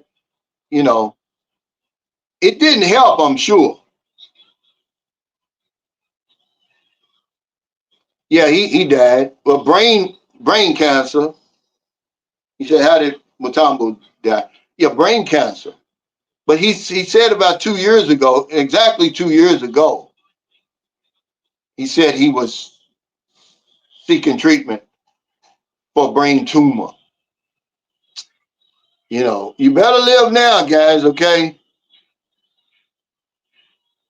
Hey, what's up, Kyle? Thanks for that super chat. He said, what's up, Cal? I've been listening to the live. I've just been in the kitchen preparing this shrimp ceviche. What is that? Yeah. That's all. I don't understand why y'all think. I just didn't like the hype behind it. I'm a football fan. I'd like to see him win, but I'm sorry, man. He's not going to win. If they win 6 games and he goes to a bowl, they'll probably. Now imagine he won 4 games last year and they made him the sportsman of the year. Come on, guys. Okay. He says, I'm an honorary graduate of University of Colorado.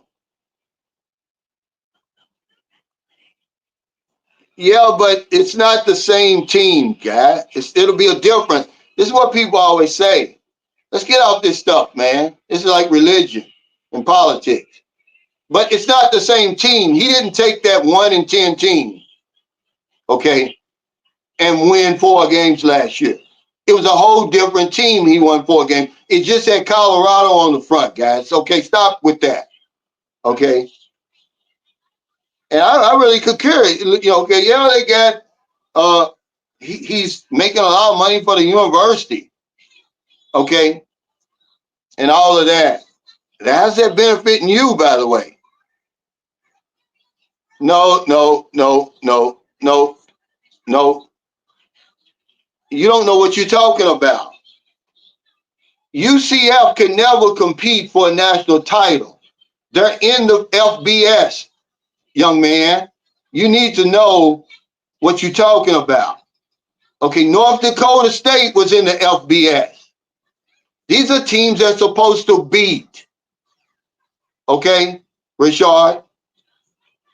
It has nothing to do, I'm a black man, it has nothing to do with racism. When I'm moving the goalposts, you know, I'm just a football fan. Sounding like, you starting to sound like a troll, man. I gotta watch you. Tell me I'm sounding like them white folks. Dude, I'm just telling you facts. Feelings are facts. Y'all too emotional. You don't even know Dion. Why are you so happy for him? Be happy for yourself. Do something for yourself and move yourself up. Him winning ain't gonna do you no good. It's the same thing they do with P. Diddy. We live in that type of society. We're fickle, man. Everybody's riding Diddy's nuts. No pun intended. Now all of a sudden he's the worst man in the world. Which one is it?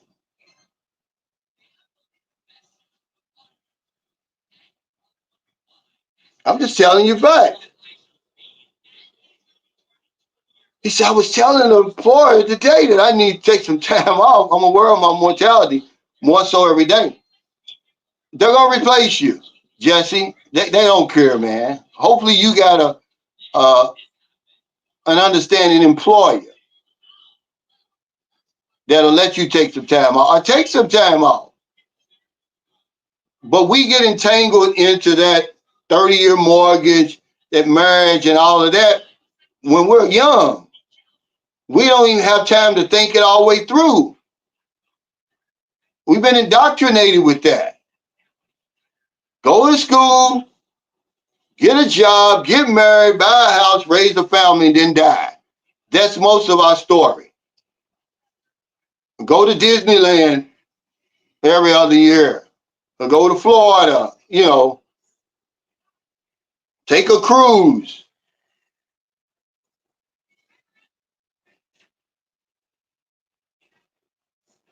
Yeah, they can't maintain these houses over here. Yeah, I'm sure they will. I'm sure they will. And see, here's the thing.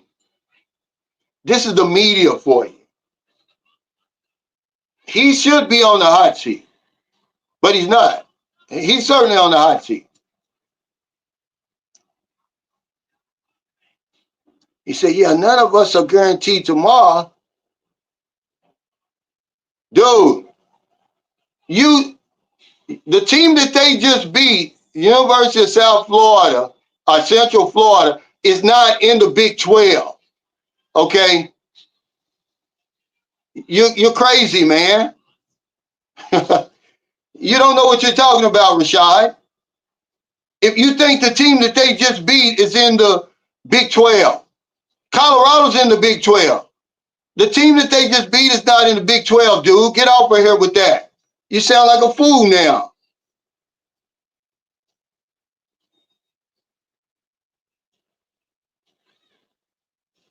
He said, Duke Blue Devil, yeah. Yeah, I wonder what happened to them. Yeah, I made a video about that because, we seem to attach our dreams onto other people, especially sports. You know, we're just too committed to sports, man. I mean, really, we get all excited about another person. If you could only get that excited about your own life, how would that be? How much better would your life be?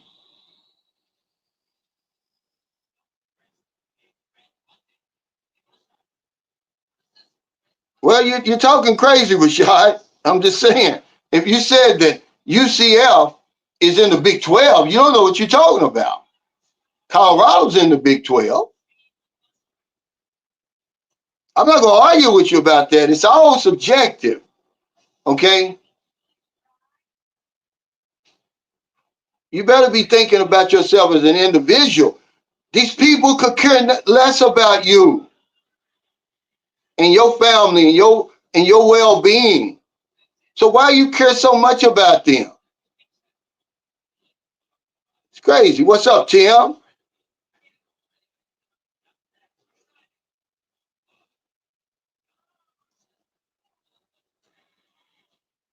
No, I'm not getting hot about Dion. I'm hot about y'all.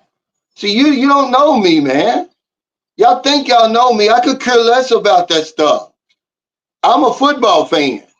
But like I told you, W Sequence said, keep that same energy. You know, eventually, if they let him coach long enough and he's a legitimate coach, he's gonna win. It's just the law of averages. But if he doesn't, he's gonna get fired. He's no different than anybody else. Yeah, see, this is what I'm saying. Eventually, on and on, if he stays put and he's a real football coach and starts recruiting the way that he should be recruiting instead of doing this transfer portal.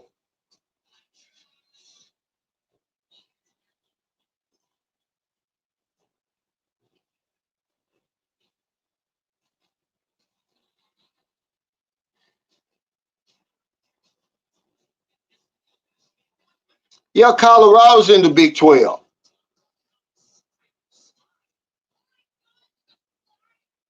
Yeah, it's just a major distraction. It divides people. It divides people. Sports does. We're so ignorant about sports. What is that doing for you, Rashad? Okay? Did you know Colorado's a white school? At 2% and still 2% black students, whether Dion's there or not. I get it. You want to see him win, but not so much that it's just going to distract me from what I've got to be doing. Come on, guys. He said, Cal, you going back to Cebu City anytime soon? He said, the video you shot at Cebu City looked like Miami or New York, very modern. I like Cebu. I don't know when I'll be going back. I'm going to the beach next. I was there helping out a guy on his community. He just showed up from Panama. He said, hey, man, can you kind of point me in the right direction? And I did. But now that he's boots on the ground, you know, the Philippines is easy to navigate. You can navigate this place. And I use the community to give him some good information. And now I introduced him to some people in Cebu. They're going to kind of, uh, take his hand and show him, the ropes. Because I live on a whole different island. I wish I could live there and really show him the ropes. But like I told him, I got a family. Hey, Robert, thanks for the super chat. He said, Cal just Googled it. They are Big 12. Yeah, the Big 12. He said, yo, TJ John and W Secret Success. He said, y'all quit effing with Cal, all this football stuff. I don't even watch football. As it's funny. It's just a distraction. That's all it is. I played football. Yeah, I don't lose sleep if the team loses.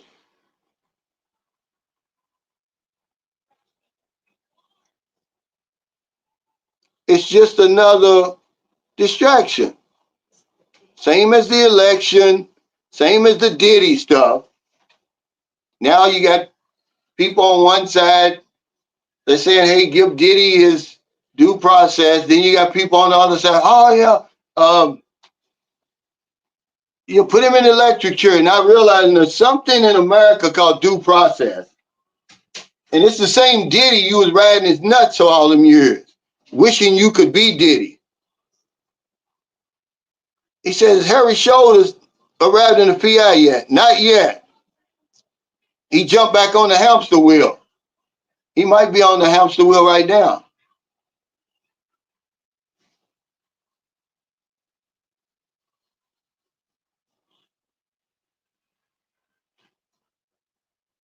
Yeah, but he was talking about Cebu, and see them sunny days like that,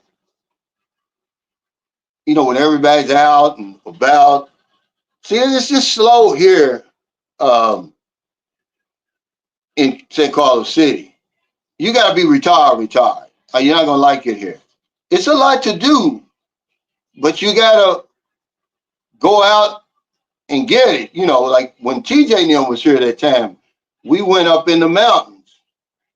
You can do that. The waterfalls, Sapaway Island. It's a lot of stuff you can do, but it's not like close around. You got to really want to do it. That's all I'm saying. But Cebu, it's all right there in your face. He says, are there any good secluded natural springs in the jungle areas? Well, here it's not a natural spring, but they've got a hot spring coming out of the mountains. I've been there several times. And you rent if you take 10 people with you, it's 100 pesos each. If you go by yourself, it's 500. But it's real, it's sulfuric water from the from the mountains, and it's good for like jock itch, you know, inflammation in your bones. And it works, man. But there is a place, I'm trying to think, in Valencia, where they got a hot springs. I'm almost sure it's Valencia. Yeah, yeah, it has that sulfur smell.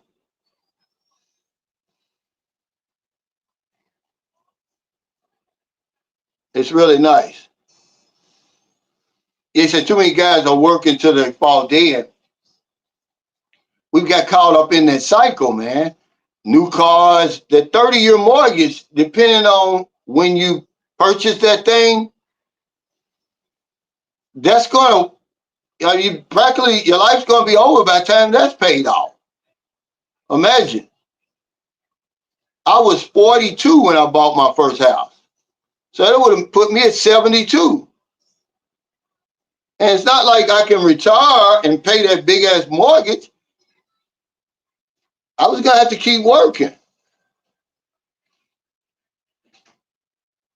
Yeah, it's healing waters, man. It really worked. The both times I was there, I was by myself. Maryland went in with me one time, but all you got to do is give them a 1-day notice. They'll clean it up and get it in there, and hell, they'll keep that hot water, man. Then it's got that, that bubbling sound. It'll put you to sleep, man, but it's hot, hot.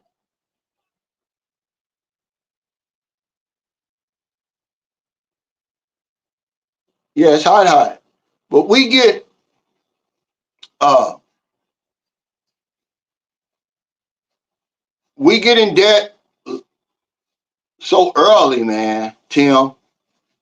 He said, hey, big bro, who's the 60-year-old white dude in YouTube clip that popped up in I don't know, what you talking about? Sick grandpa or somebody? I don't care about them guys, man. I don't watch that stuff, man. Those guys don't know me. They making stuff up. What? Okay, tell your mama. Hun, she wants to change her clothes.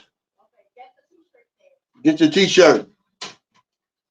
He said, what's the average price for a plate of chicken adobo? Well, it just depends on where you.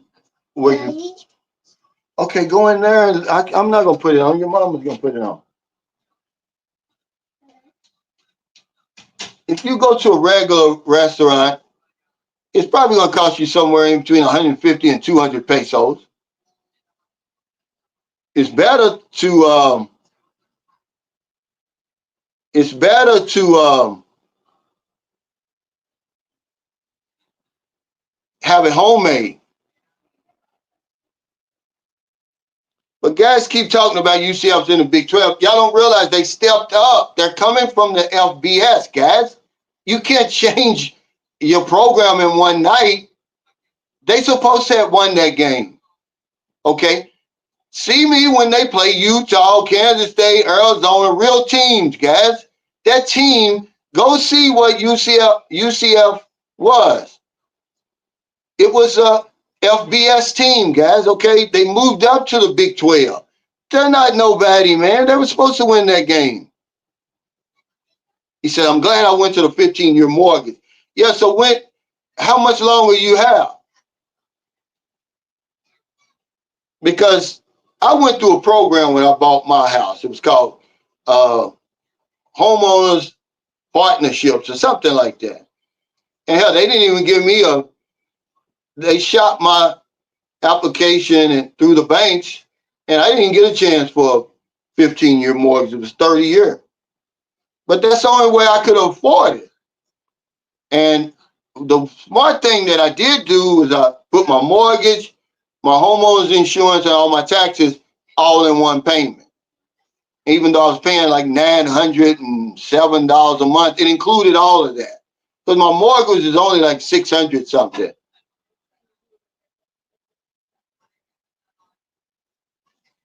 Yeah, for some people, the hamster wheel is their life. They don't have a choice, though. They made that decision a long time ago. And then the marriage didn't work out. But they still got the mortgage, and they got, the child support, But then, remember, we make the same old effed up financial decisions we make in America that put us in the situation we're in now.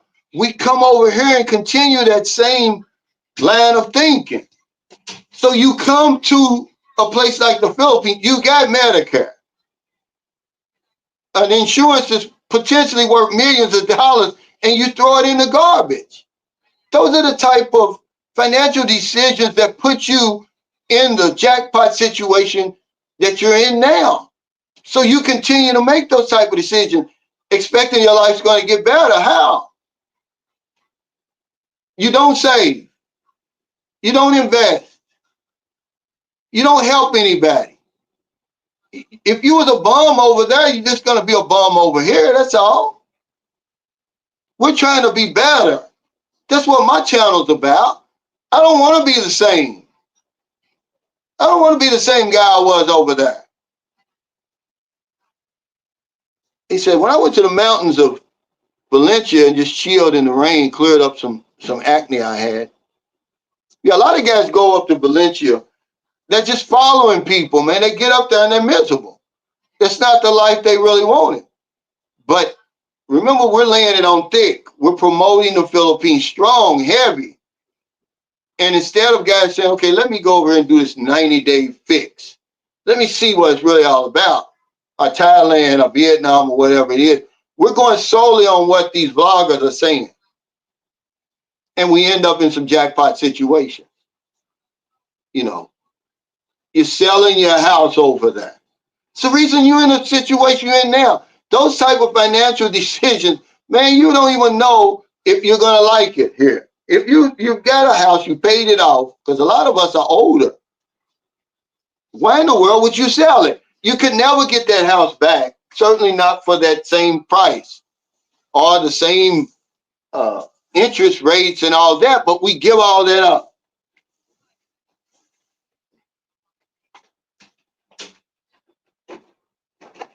He said only a few more years to go, but getting an extremely low rate really helped. Yeah, and see, that's what I'm saying. So why would you give that up to move here? And then if it don't work out, now you go back to what? What do you got to go back to? Nothing. You probably wouldn't be able to get that interest rate.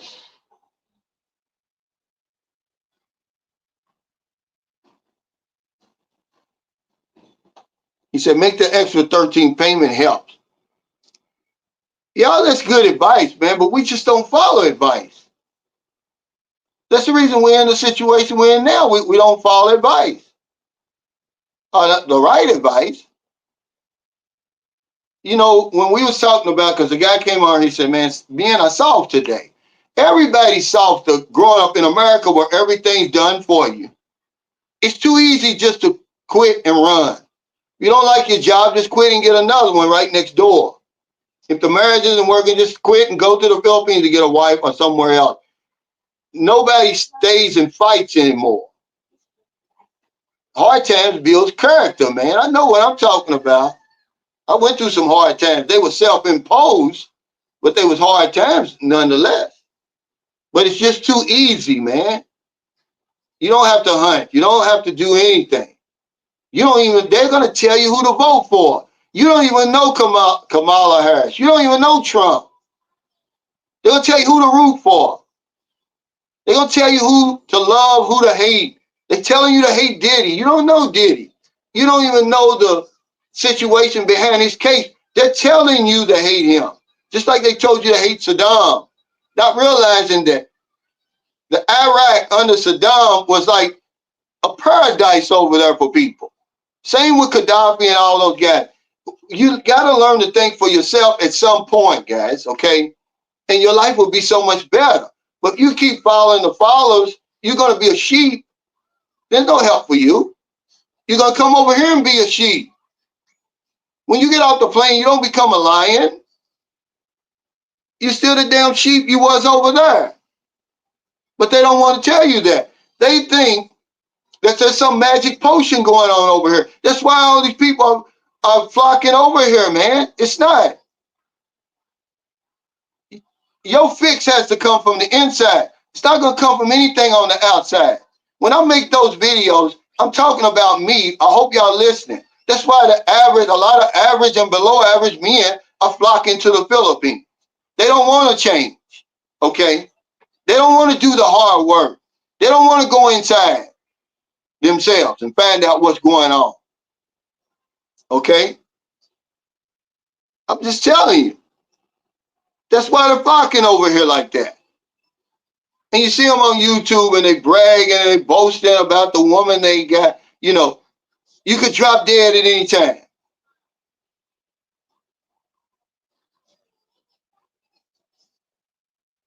We don't want to help. We don't want help. He said, we live in a throwaway society. We do. But the guy came on here, he said, I'm going to get myself together first before I even think about coming over there, getting a woman or getting involved in anything. If more of us would just take his advice, how much better would your retirement be over here? And then we get over here and it don't work out the way we think it is. And guess what? Now we blame it on the Philippines. Oh, the Philippines, it's not the place they say it is. It is the place. The Philippines is not going to change.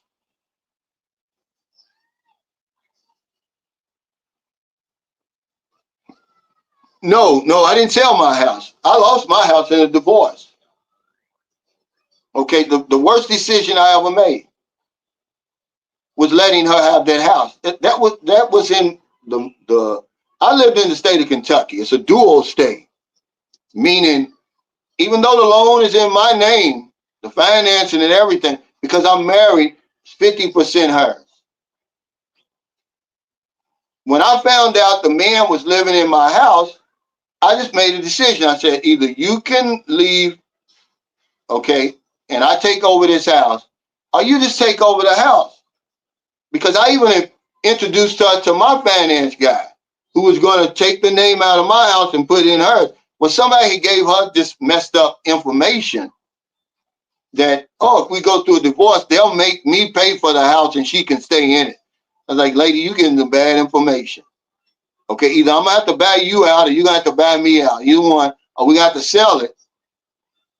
Okay, because at the time when I left, there was $32,000 of equity in their house. She screwed all that up. So no, I wasn't able to sell my house.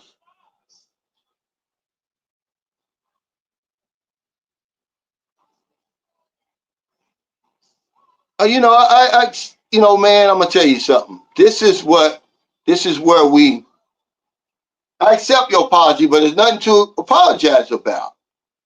Okay, I'm just saying that this is the type of stuff that keeps us far behind. We're worrying about this stuff, man. Sports, entertainment, and stuff, religion, politics, stuff that really has no. You better tie your damn shoes and get the hell out there, man, and do what's best for you and your family. But we'll stay stuck arguing about this stuff, man.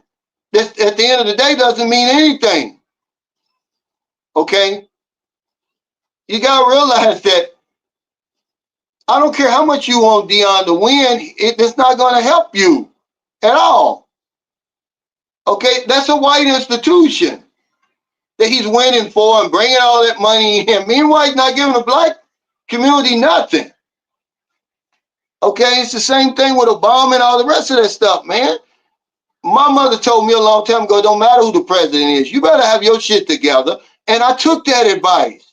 Don't give a damn about Trump and all those people. I'm not gonna sit here and argue with somebody about that when my bills have to be paid. Okay? We'll spend all day talking about that stuff, but won't take 30 minutes out of the day and go to the gym. I go walking. I ride a bike. I drink a liter of water. That's what matters, not this stuff. I don't know these guys. I know zilch of them. It's called divide and distract. That's what they're going to do. What divides us more than sports, religion, and politics? Nothing. So they keep you on that hamster wheel of confusion.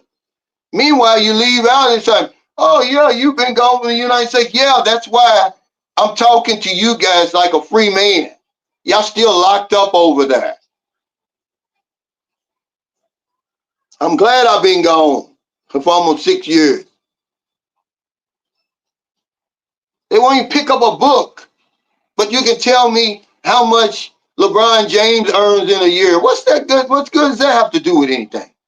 Pick up a book and read it. I got books over here now if you want to read. I'll give you a book to read. Just read. That's all I'm saying. We're trying to be better men. We're not trying to say stuff on stupid.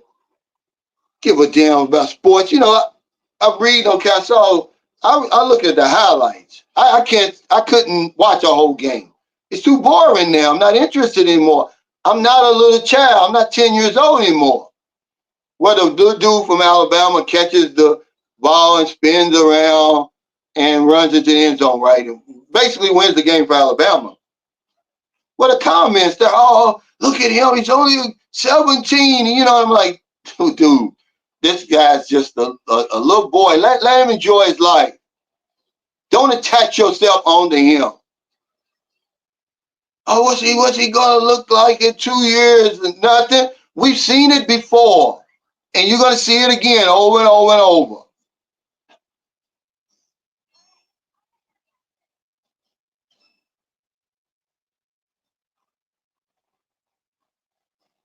Yeah, it can bring people together, but it divides people more than anything. But what happens, big dog, when they leave the sport? Remember we talked about this before. All the stuff that they supposed to learn as far as the teamwork and all that, but the minute they out of the sport or they know how to play it, what happens? They flush it down the toilet. Okay? That's why these guys go broke. Where's all the teamwork? Where's all the help and camaraderie and all of that when you leave the sport? What happens to all of that?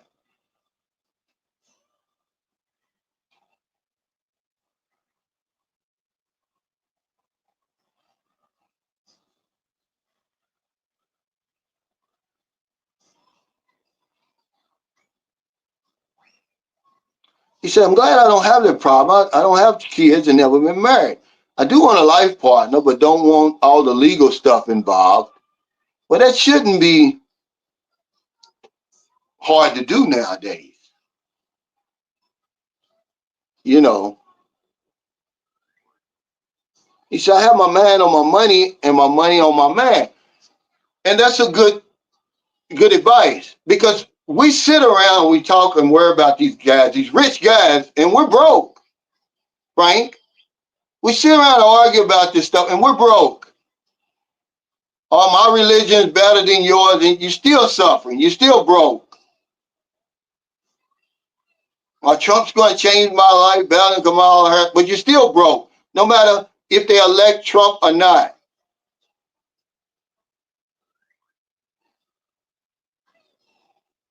You broke. Trump's not going to fix Appalachia. They're voting for Trump as if their lives depend on it. He didn't do anything about that problem when he was the president. Last time, he's not going to do it this time. If they're going to fix that, they're going to have to do it. Same with Kamala Harris. Whatever's going on in the black community, we got to fix that. She's not going to fix it. She don't care. Their loyalty is with the party. But y'all to know that.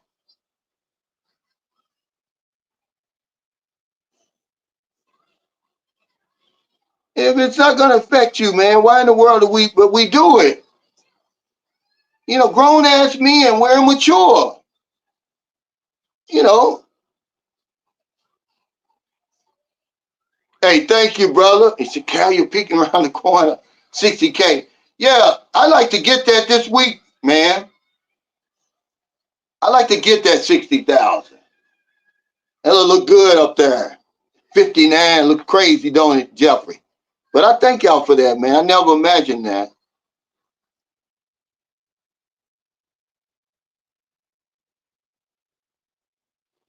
Yeah, but this is only temporary. So yeah, sports being citizens together. During the World Cup, I was in Panama. I told the strangers to stop to chat about the game. Okay, but what happened to that? After that, they wouldn't know you from the man in the moon. It's the game, big dog. Okay, all this stuff that y'all talking about. Why is the world so fucked up then? If the sports makes the world a better place, it's a distraction. It's to keep your mind off of all the crazy shit that's going on. It's a good distraction. It's a positive distraction, but it's a distraction. That's all it is. At the end of the day, you're rooting for the team because they're going to replace those guys. Look at Dallas. People are big Dallas Cowboy fans, right? It's a new team. Every year it's a new team, really. All you're rooting for is the Dallas.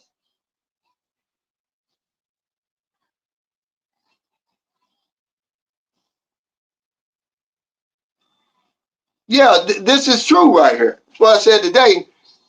As expats, our worst enemy is ourselves. Okay, when we come over here.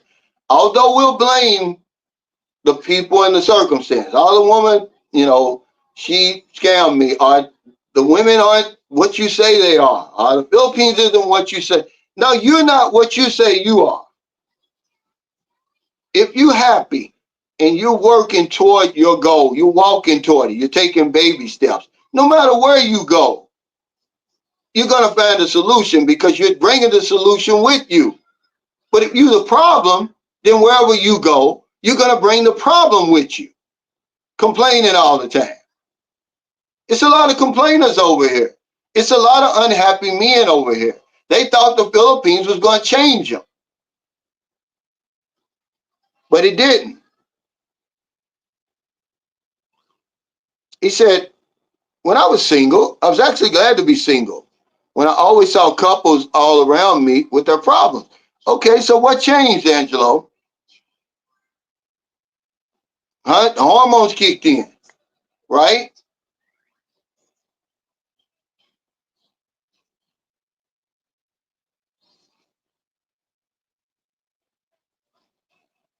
Yeah, we're rooting for the jerseys. That's all. Ain't gonna do nothing for you.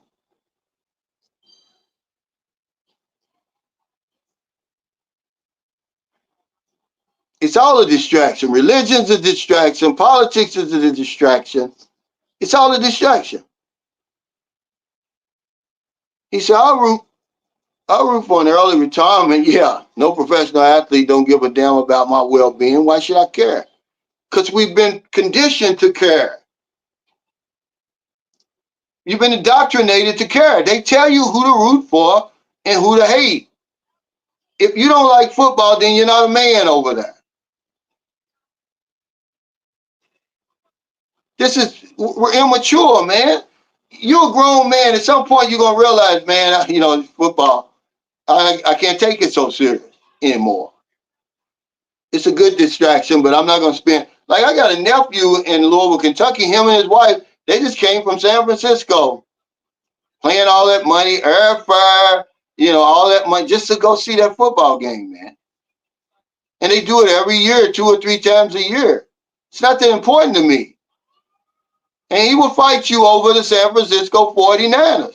And they not one person on that team knows who he is. He can't get in the games free. Okay, they'll never do anything for him. But he's a grown-ass man, 40-something years old, probably damn near 50. And you see that all the time. We refuse to grow up, man.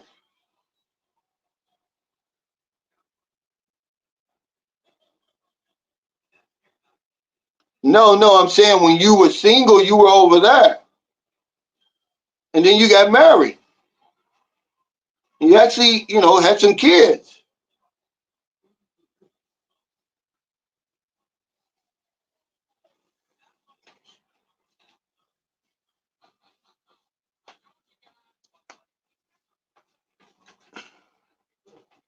I'm off that sports talk, man. Let's do something else, Rashad. You know, Lamar Jackson used to go to college at the University of Louisville when I was living in Louisville. I mean, I didn't know him. I want to see him win too, but I'm not going to get all upset if he don't. He's already winning. He signed a $260 million contract. Isn't that winning? I mean, why don't you want yourself to win? Do you want yourself to win, Rashad? What if you wanted yourself to win more than you wanted him to win? A complete stranger, okay? Just because he plays for the Baltimore Ravens, who gives a damn? His career is going to come to an end. Then you're going to attach yourself to somebody else, whoever else the next rising star is with Baltimore. That shit gets old, man. Do something for yourself.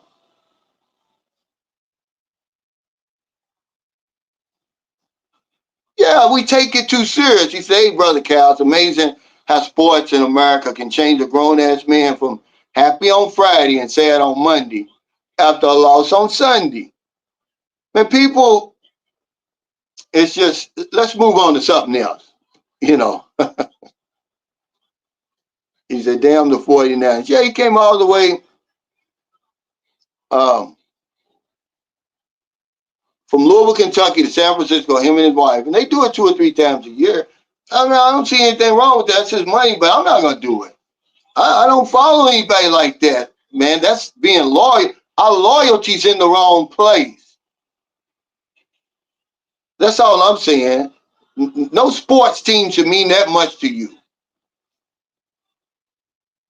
But people are people. And when you point it out, then they get upset about it. Men are softer in the West. We want the easier, softer way. Everything's done for us.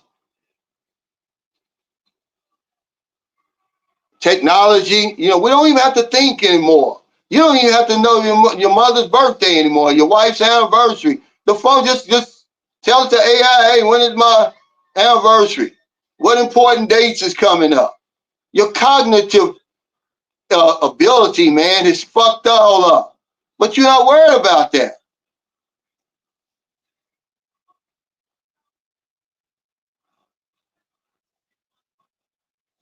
But see, they can't. This is this damn. That's why I don't use StreamYard. Frank Tate says, I'm a free man over here. I don't have a worry in the world. But they're not going to understand that, Frank Tate, when you say that. They're not going to understand that. That's going to go way over their head because they think they're free over there. But they're not. Everything's being controlled for them. They're not free. So when you say, "Oh, I don't care about Diddy and I don't care about all that stuff," they push back at you like, "Why don't you care? You're secure as a black man." I don't give a damn about that, man. At the end of the day, they looking at me as an individual. Where are those black men when I need them?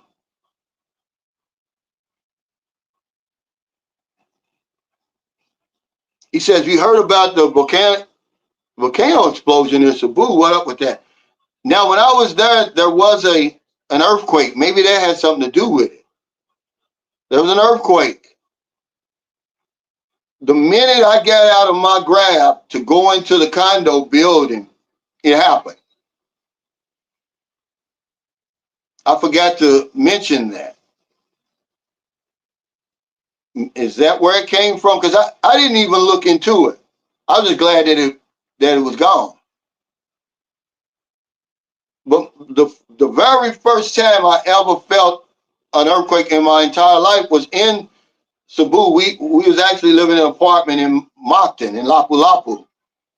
And we felt the earthquake and the aftershock, man. It was scary. It was a big one.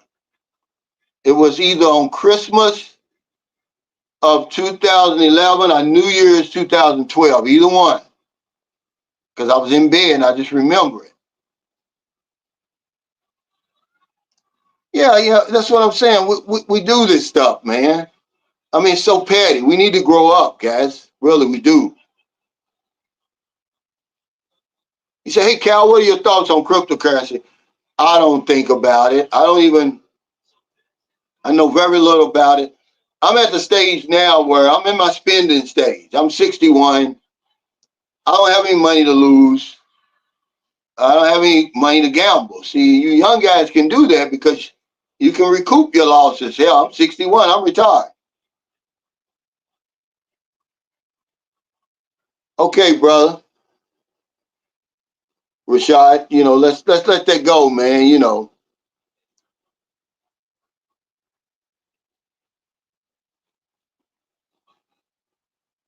It's all a distraction. The things that really mean something, okay, now they have a hurricane that just killed 130 people, billions of devastation. No one really cares. Only the people who are affected. We don't care. We're sitting there watching that idiot box, wondering who's going to win, who's going to score the most points, and people are suffering down there.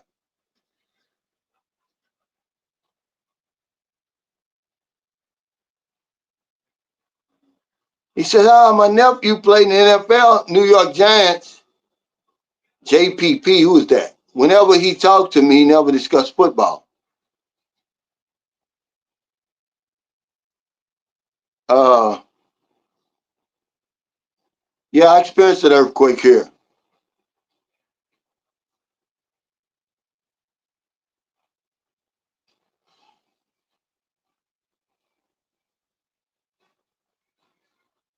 Now, it was a real one that I was in the bed, man. I got up, everything rocking, swaying. I mean, it was maybe about 4 or 5 seconds, I guess. And then it just had like two or three more after that. He said, "Well, you filed for Social Security at 62. That's my plan, Jay Wright. I plan on that. Because I think for myself, didn't nobody tell me to do it. I just said, hey, uh, I'm retired already. So I want to be retired. I need that pension in order to give me a real retirement visa somewhere. If I'm going to live outside the United States, which once I'm fortunate enough to draw my Medicare, I'm not going to live outside the United States full time. I'm not going to throw that insurance part away because I can't afford a policy that, first of all, it's not going to be a policy that I can buy that's going to compare to Medicare. First of all, the older I get, the more likely it is I'm going to need that. Okay, so I'm taking man at 62 because over here, if I want to get a visa, a retirement visa, I need a pension. Otherwise, I got to pay $20,000. I don't have $20,000, but I'm taking 62. I retired at 55. Those 7 years, man, are going by so fast. I came over here I was 55. I'm 61, turning 62.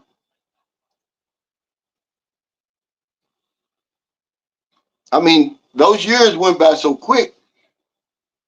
Because my daughter's going back to school to become a nurse, and she said, Daddy, it's going to be, 4 years, a long time. I said, well, the 4 years are going to pass whether you get your degree in nursing or not. So you just make the decision. Are you going to go to school and become a nurse or you're not? So she's already enrolled.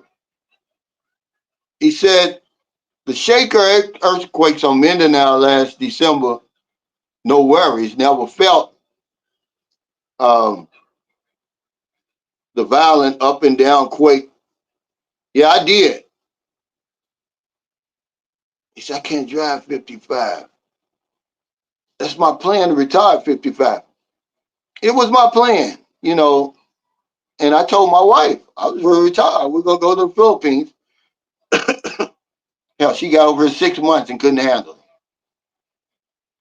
and went back. And that was that. But people think they know more about me than they do. So they make videos, try to talk about my family. They never met my family before. They never met me before. It's funny how we know so much about people. He said, hell, 50 if you can. A lot of guys are so situated. I'm going to tell you, be careful because sometimes you can retire early, too early. See, I'm real energetic. Now, my job, if I would have had a regular job like at Ford or, something like that, I would maybe be contemplating on going back. But my job was just too stressful. I was an insurance agent, and it all depended on me. It all was on my shoulders. And after, 16 years of that, every single day, but you can retire too early. If you're going to retire early, man, you better have some type of plan. That's why I work out and stuff now and do those walks and all that kind of stuff that I do because I got all this energy and nothing to do. I don't want to just sit around and waste away and rot. So if you do retire early, see, Frank says he retired at 62. 52. I'm going to do something because I'm going to tell you that you're going to be full of energy.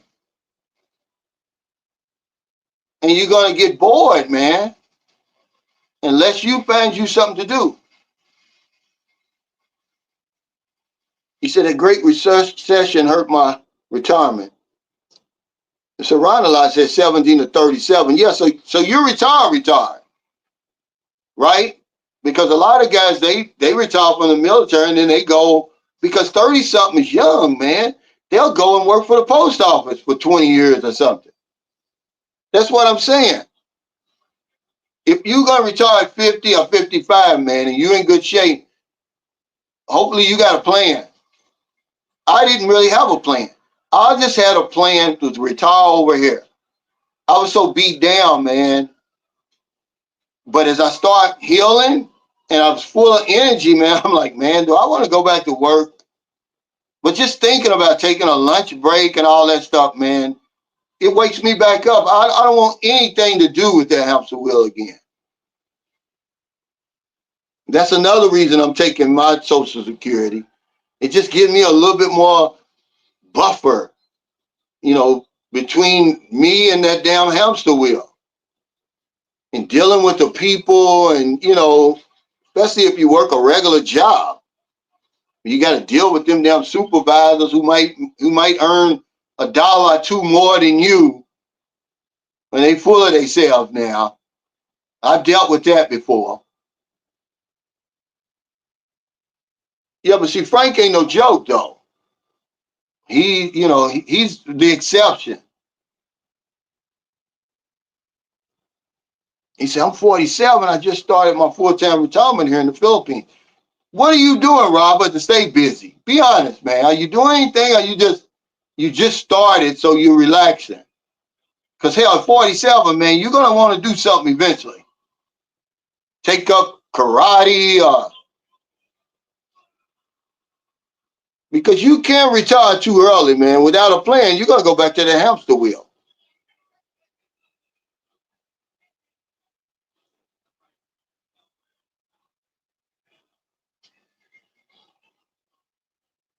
He said, TV costs $200 to purchase, but how much does it cost you in time to watch it, your lifetime? Yeah.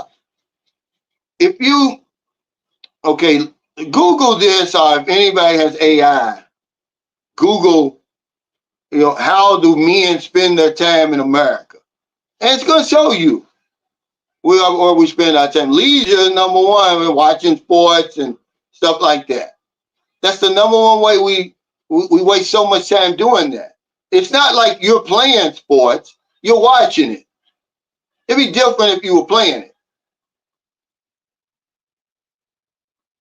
Just like Big Dog said, your sports brings us together. Yeah, it does if you're playing it. You're sitting there watching it. Then remember, there's another team that's somebody on the other side. You're going to be arguing, fighting pretty soon. Yeah, these bosses, man, that's enough to keep you retired. That's enough to keep me off that hamster wheel. And the supervisor, see, my last supervisor was a woman, a big Shirley, by the way. And I just couldn't fathom have to answer to her again, because I'm gonna tell you why. See, when I worked for WellCare, I was always the number one salesman. My sales was always number one. This woman could not sell herself out of a paper bag. As a matter of fact, the um, the territory that she was working, she was so bad that they were going to decommission it. All of a sudden, they bring her in, they take her out of the field, bring her into the office, and make her something simple, just a desk job, really. That's how bad she was selling. And then when when the sales manager left, don't you know they gave that woman the sales manager job? I couldn't believe it. I couldn't believe it, man. It shocked me. And I'm listening to this woman every day, calling me, or what you do today and all this. I'm thinking like, lady, you can't even make one sale. And you're trying to give me sales advice? I just couldn't deal with it, man. I dealt with it for 2 years. I was like, no, I'm retiring. I'm tired, number one, but I'm certainly retiring because I don't want to deal with you, lady. Because she got the big head, went out and bought a Lexus, and the whole 9 yards. I'm like, nah, a big Shirley. A black woman, man. Oh, she pissed me off. Like, lady, you forgot where you came from. Okay, he said, absolutely nothing right now, just relaxing and getting used to it. With the family. Yeah, eventually find something to do, man, because 47, that's young.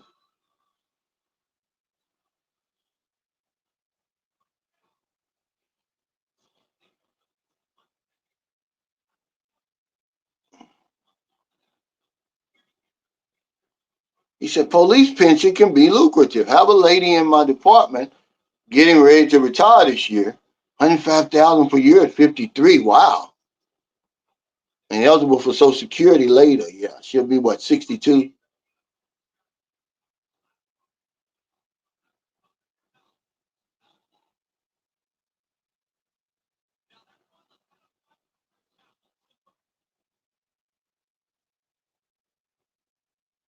Y'all forgot, cuz you got that AI.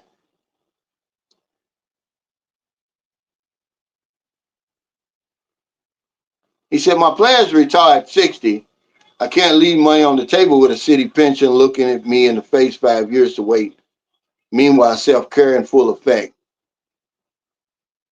Yeah, I don't think 60 is old. 60 is young, really, anymore. Certainly too young to die. Mutombo was 58. You can't outrun heredity and, cancer. He had brain cancer.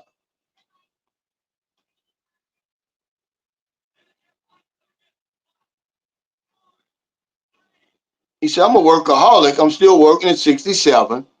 I'm in good shape financially and physically. I have a psychologist trying to help me figure out why I'm still working. Yeah, because at 67 now you're getting full retirement, right? I mean, you can get Social Security and work as much as you can without it affecting your Social Security benefits. What else do you do besides work? That would be, that's your job right now. Yeah, I would talk to the psychologist because a lot of times, man, you beat them fucked around and quit your job and died. You wouldn't know what to do. That's what happened to a guy at DuPont Chemicals. He'd been there 40 or 45 years. He didn't last a month. It was either a year or a month. I'm almost sure it was a month. This guy retired and he was dead within a month. He didn't know how to manage his retirement. You know, when you working, the boss got his foot on your neck. You know, you got to be here at 8 to 5. You don't have to do nothing but show up and do your job, what they ask you to do. And then just keep doing that over and over and over. But when you retire, you jump on that hamster wheel. Now you got to take control of the wheel. And a lot of people can't drive their own life. It's sad, man, but a lot of people can't drive their own life. So they get involved, you know, they stay working. They get involved with sports and they live through other people. Like, man, you got your own life to live.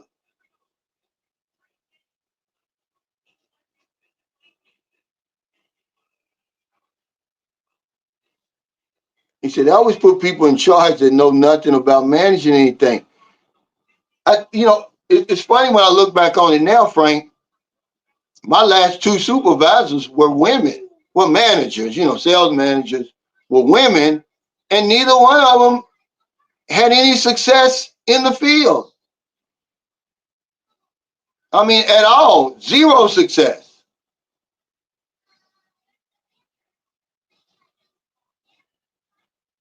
He said, I used to think that being 60 was like having one foot in the grave.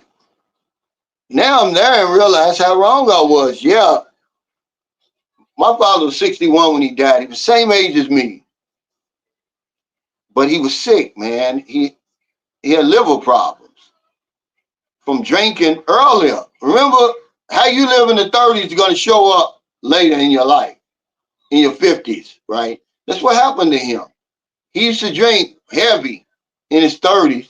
Even he was a preacher, he was drinking. He'd have that Johnny Walker and milk. That's what he used to drink. So he had liver problems.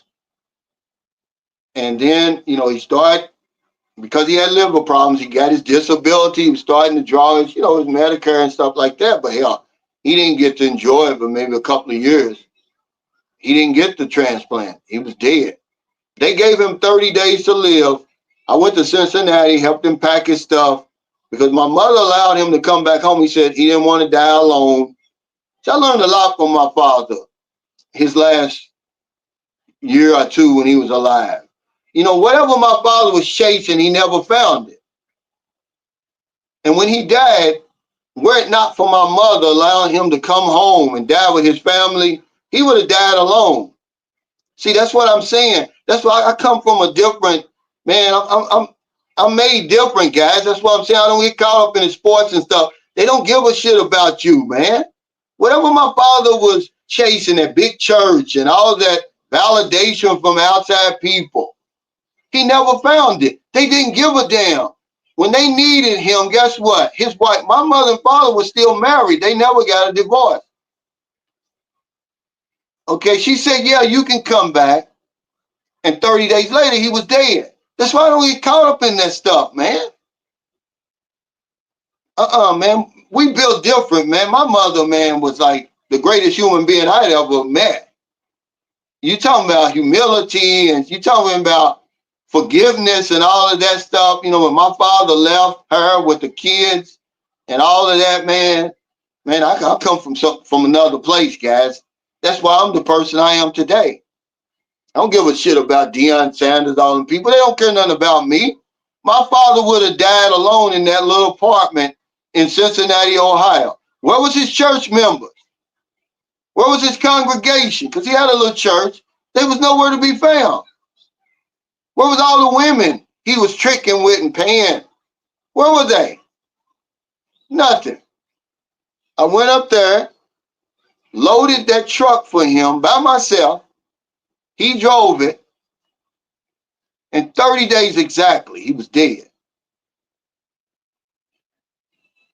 He said, guys, I've lost 9 people this year so far. Enjoy your retirement, exercise, and eat healthy. That's right. Hey, you're welcome, Jim. But, that was, my father died in 1991.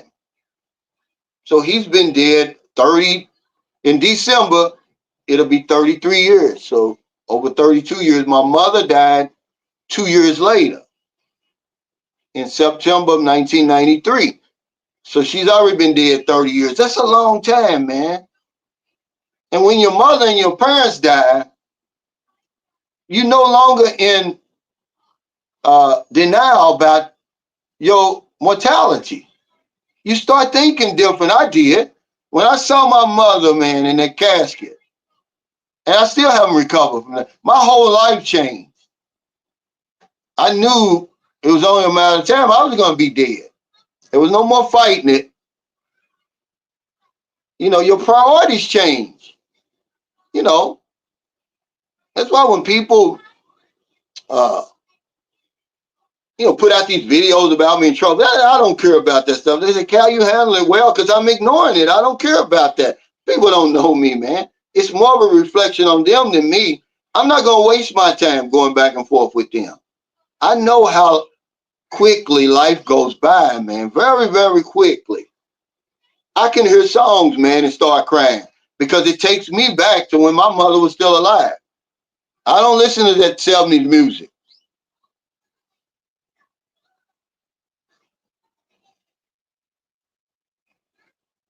Hey, thanks, Robbie. I like this conversation we have. Hey, congratulations, by the way.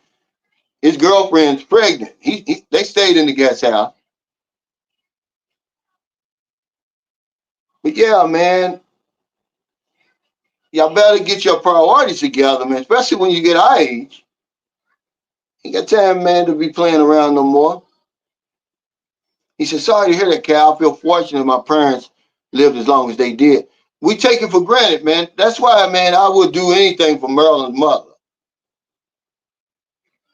Okay? Really, any of the mothers that I've been dealing with, but certainly Marilyn's mother. Hold on, guys. Somebody died here. Oh, okay, it's a delivery. How much? Pilar. I got a delivery. Hold on. I think that's, I think I bought some type of supplement. I can't remember. Some type of cream. Hold on, guys. Give me 5 seconds.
Yeah, I bought some stuff, man. I don't know where I got this stuff.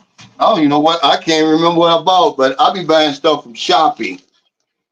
They deliver it. And imagine this, man. I don't even have an address on my house. AC King says, you're right, man. My time is more valuable than money at this point. I've made it a firm plan to retire early next year.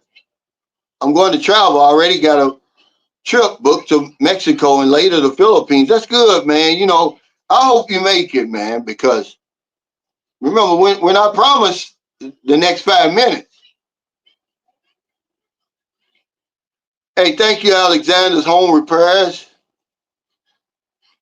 Yeah, he said, yeah, when your parents die, mortality hits you hard.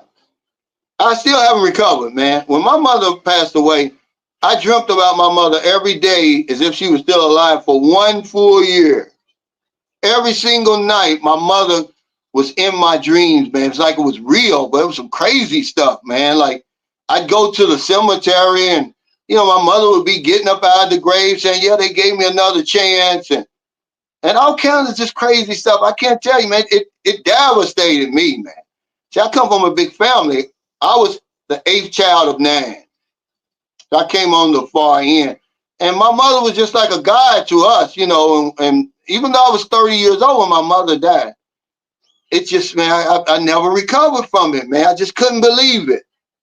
Because one day, okay, my mother was alive and my sister and her husband, my mother said I got a sore throat, and my mother never weighed over 120 pounds soaking wet. She was a little woman, but her face was puffy. And, you know, my brother said, well, maybe she's got some type of allergies. So they took her to the hospital, man. My mother had stage 4 lung cancer. They took her on a Tuesday. The following Thursday, 9 days later, my mother was dead, man. You talking about a shock. Oh, man. I don't play with my time, man. When I see my mother struggle like that, and she swole up so big, I mean, her arms, man, look like the refrigerator's arms. Remember the refrigerator? From the waist up, all the way to my mother's head. My mother, when my mother died, her face, now you see my face, this is how big my mother's face was, this wide. And they got it down a little bit in the casket. She suffered, man. I never recovered from that. And I drank for 5 more years after that. But yeah, I don't play, man, when it comes to my life. He said, yeah, type A1, if you remember the old water delivery guy always interrupting the live streams. Yeah, we got a water delivery. I guess I was in Cebu. But that's what I like about the Philippines, man. It's like olden times to me. It's a lot of stuff here that's still way back in the day. Our water gets delivered. Uh, you know, remember they find you, man. I don't even know how they know where I live. There's no address. Now, I think this is for my heels. You know, I think this is what this is. Let me see. Yeah, that's what this is. And then they give you free stuff. Some type of sleeping mask for Maryland. But no, this is for my feet and my heels. You know, you go around, let's say it's my foot, around the heel and stuff. Anti-cracking cream. All this stuff comes from China. I don't know what this is. I can't remember what I ordered. Oh, this is something else from that same place. Okay, anti-crack care cream. Because, I wear slippers and stuff. I like my feet to look nice. And a lot of times when I stopped getting those foot scrubs, man. It's like a scam, man. Don't get a foot scrub here. It's not going to work. They'll sit there and scrub your damn feet. And 2 days later, it's back to normal. Well, some guy from Australia, he's got a rainwater collection here. He was trying to tell me to do it. I never got around to doing it.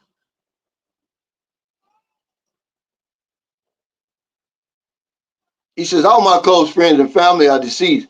And before my mother and father died, I had a brother. I had 2 brothers die. Okay, one of my brothers was murdered. He was 26 years old when he got killed. And it's just unreal when you see somebody one day and the next day they're dead. And you wonder, like, where are you? You're dead. Like, where are you, man? You was just here yesterday. And my father cried, man, at his funeral, man. I still hear my father's voice, man. He was wailing. He wasn't crying. I mean, I just, like, damn. Death, nobody ever recovers from death. we never recover from death, man. You just learn to live through it. I don't think you ever recover.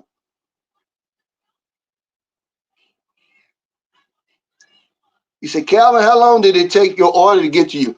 It usually takes, like, depending on where, if it's coming from Manila, like 2 or 3 days. It don't take long. I was hoping that these came when I was here, because when I got to Cebu, I was like, wow, I forgot I ordered something from Shopee. He said, Amazon's here, but be careful with duty taxes. Yeah, now there's certain things, though, if you look at the Amazon carefully, Jim, they'll tell you which ones. Like if you order a computer or something, yeah. But if you order, because I've ordered from Amazon before, I didn't have any duty taxes. Now, mail, whenever somebody mails me something, I end up having to pay for it. Not a lot. Like the other day, Jeffrey Tatter sent me this vlogging kit. Just a little small. It looks like almost like what do you call those things when you put the phone? But anyway, I had to pay 112 pesos every time anybody sends me something. If they send it through the U.S. mail, I gotta pay. But if they send it to me like LBC or something, I don't pay.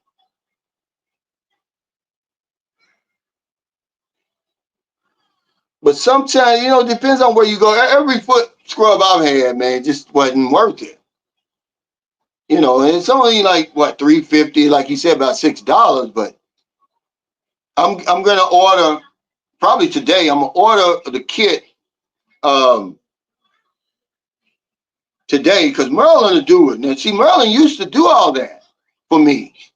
When we first met, Maryland would do all that for me. I guess trying to win me over, massages and everything. Maryland would give me a massage anytime I wanted. It usually about every day, for real. And hell, now she wants me to give her a massage. Crazy, man. They get spoiled. But yeah, Maryland used to give me a massage every day. When I think back on those times, it's funny. Because hell, I can't get her to give me a massage now for nothing.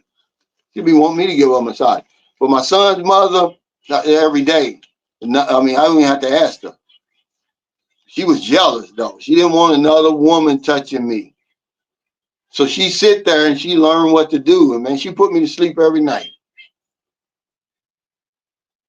He said, yeah, that's a woman for you. Yeah, that she won't do nothing now. Tune up is still there, though. The she's still the throat goat.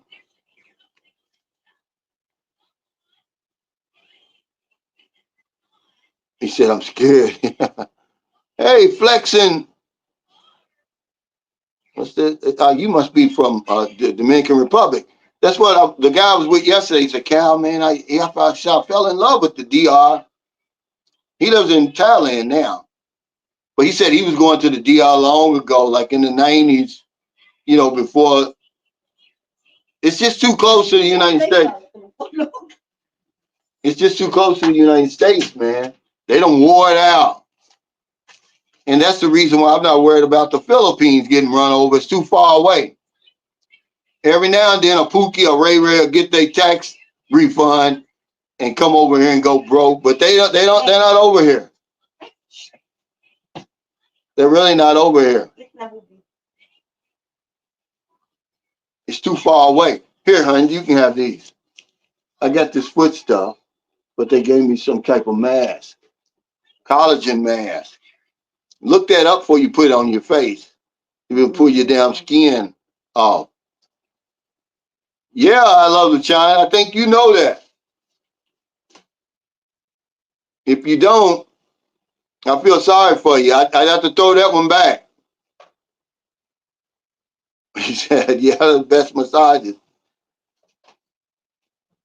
He said, do you know anything about LBC businesses popping up in the U.S.? Yeah, they're over there. Somebody was telling me about that just the other day. They said if you have somebody in the States that wants to send you something, have them send it to LBC if there's one in their area. But remember, that's part of the Filipino support group. A lot of that stuff's over there. It's over there because there's so many Filipinos in the United States. It's like over 4 million. And you know, they demand stuff like that. Man, they done made those ballot band companies so rich, those shipping companies so rich, that now the Filipinos get in on it. They'll usually have a middleman. Okay, the person that you go to, the drop-off point, or the Filipino restaurant where you get it, trust me, they're adding 10 or 15 or $20 onto the cost of that shipping. They send so many boxes back.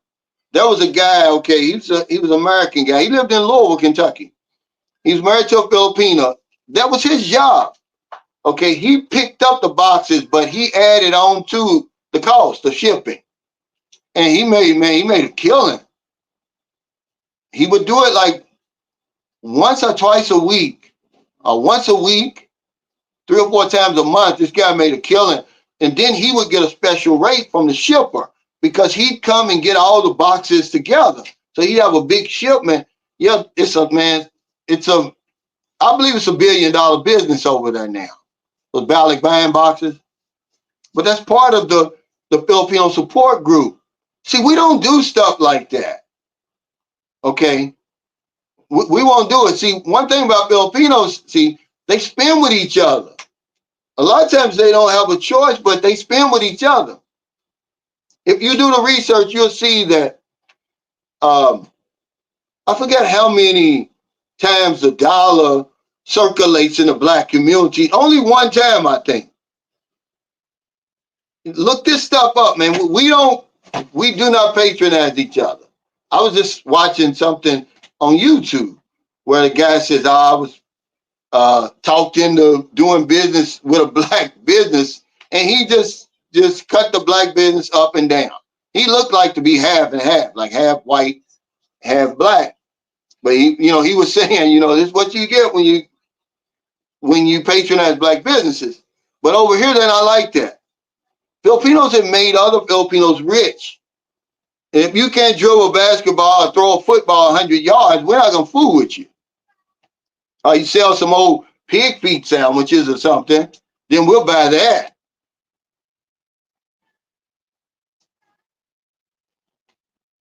Hey, Kevin Strong, wait. Yes, true. Wait. He said, yeah. He said, you're insane, Big C. Yeah, that's true, though. Okay.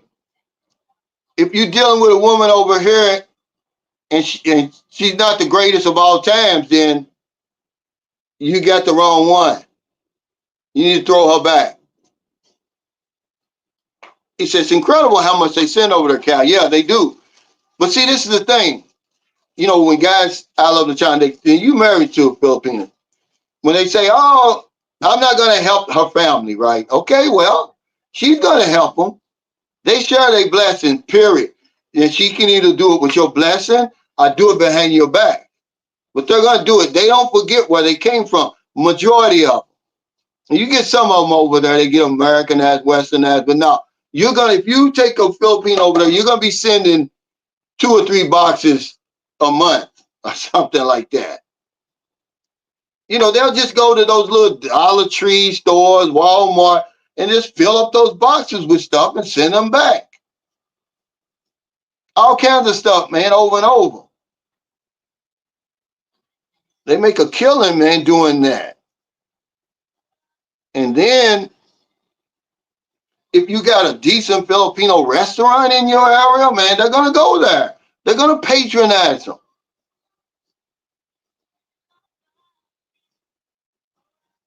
He said, yeah, $1 circulates in the black community 1 time. Other communities circulate these 3 times. Yeah. Now, over here was probably more. Because, all these calendarias, of course, that's Filipino run.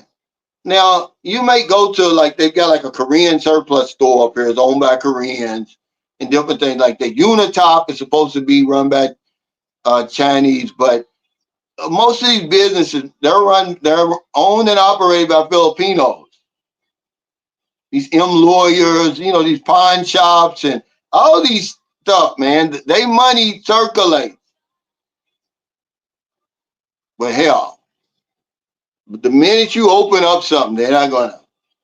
When you open up something in the black community, they're not gonna patronize you, man. They'll sit there and watch you. I'm gonna give you a classic example. Okay, when I met my American wife, she was living in the projects, they Carter homes, before they cut them down. Okay, so at the entrance to Carter homes, okay, this black man. Okay, he built this sort of like a convenience store with gasoline, right? But right next to him was the Iraqis. I never forget it. It's a raggedy store. They didn't even sell gasoline. The black man sold gasoline and everything the Iraqis had, he had. This is a 100% black neighborhood. Don't you know that black man went out of business? The black man went out of business. He had a brand new store. I never forget that. That's how we do. This damn Iraqis talk crazy to you. Okay, half the shit is bad. Certainly wouldn't buy any meat out of there. But see, they'll give you credit. Okay? And all kind of stuff. And selling those El Producto cigars, all the stuff the black man wasn't doing. He was running just a legitimate business. You got to pay cash in here, dude. We're not going to run no bill for you. Hell, them Iraqis ran that man out of business. It was so bad, they end up just turning the store down and getting rid of the gas pumps. It's not there now. Like, wow. He says, I can use an oxtail sandwich right now. Yeah, he says it circulates one time in black businesses, 12 times in Jewish Americans, and 10 times for Indian Americans. Yeah, well, one time, that's it. But over here, like I said, they made Filipinos rich. He said, I'd rather do oxtail than pig's foot. Yeah, but they eating slop sandwiches, unless you sell an old good slop sandwich, you're not getting our business. Old pig feet sandwich or something. Not pig feet, old, what do you call them? The intestine, old chitlin sandwich. Then you get their business. My daughter was selling, my daughter can cook and she's selling something. I'm like, you couldn't pay me to eat that, but it was greens. It's one of the people, she sells out every time, but it's like got greens. I want to say chicken, shrimp. Uh, it's some kind of concoction she done made up. She can't make enough of that stuff. I was like, you'll never give me a heart attack with that stuff, but they buy it and she sells it for $10 in one of them little, the little containers. Yeah, slop sandwich. Yeah, a chilling sandwich. Yeah, they eat all this stuff. If it's bad for you, we're gonna sell it, and they'll buy it.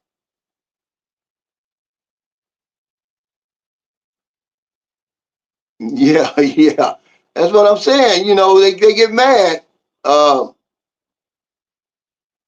Believe it or not, man, that's why if I had the type of support I'm really supposed to have, you know, I'm supposed to be at 100,000, but people won't subscribe to me because I'm black.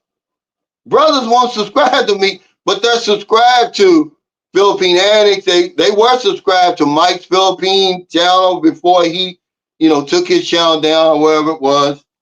But they don't subscribe to me. I'm like, they're members to his channel? Really?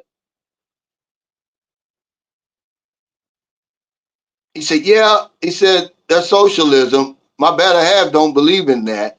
We give one child 1,000, the other two get 1,000, so they know to not ask for loans.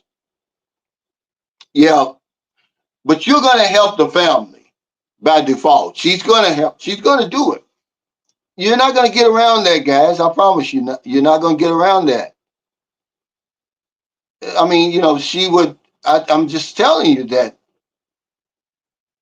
she couldn't show her face around her family or friends again.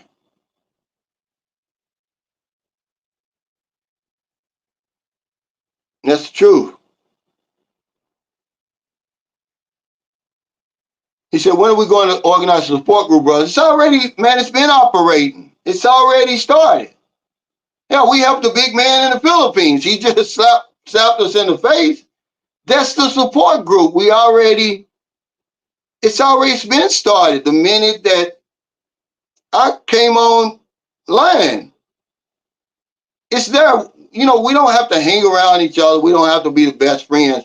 We can just be loosely knit. Like, look, man, if I need you, be at your post. You know, but we very seldom need help. Remember, a support group, and man, we had a good discussion on members only.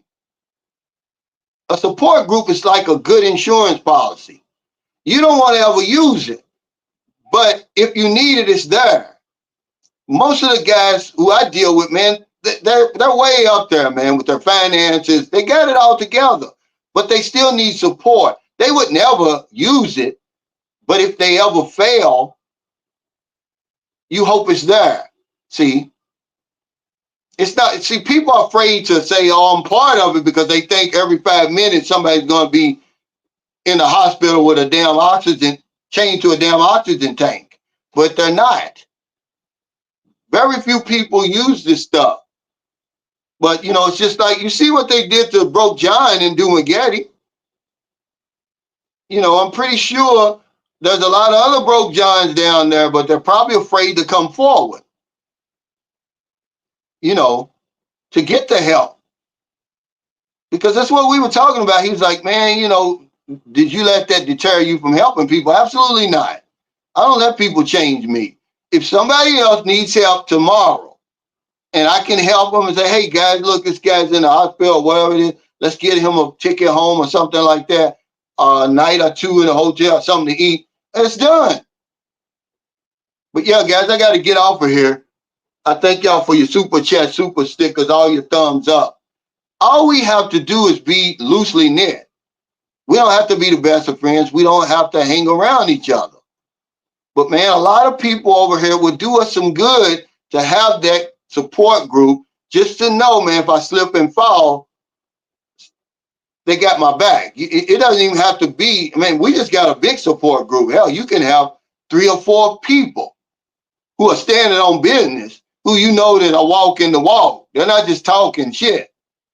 You know, if you need a couple of hundred here, man, you know, whatever it is, they know you good for it. That's what I'm talking about. See, a support group was when that guy flew in from Panama. I live way in St. Carlos City. He said, hey, man, I need your help. Okay, I'm on my way. He didn't buy my ticket. He didn't do anything for me. He didn't pay for my Airbnb or anything like that. But I knew he needed my help for real, or he wouldn't have asked me. So I went down there and I pointed him in the right direction. He's going to be okay. But that's what I'm talking about. That's all I'm talking about. Right there. Okay, because I'm going to tell you something.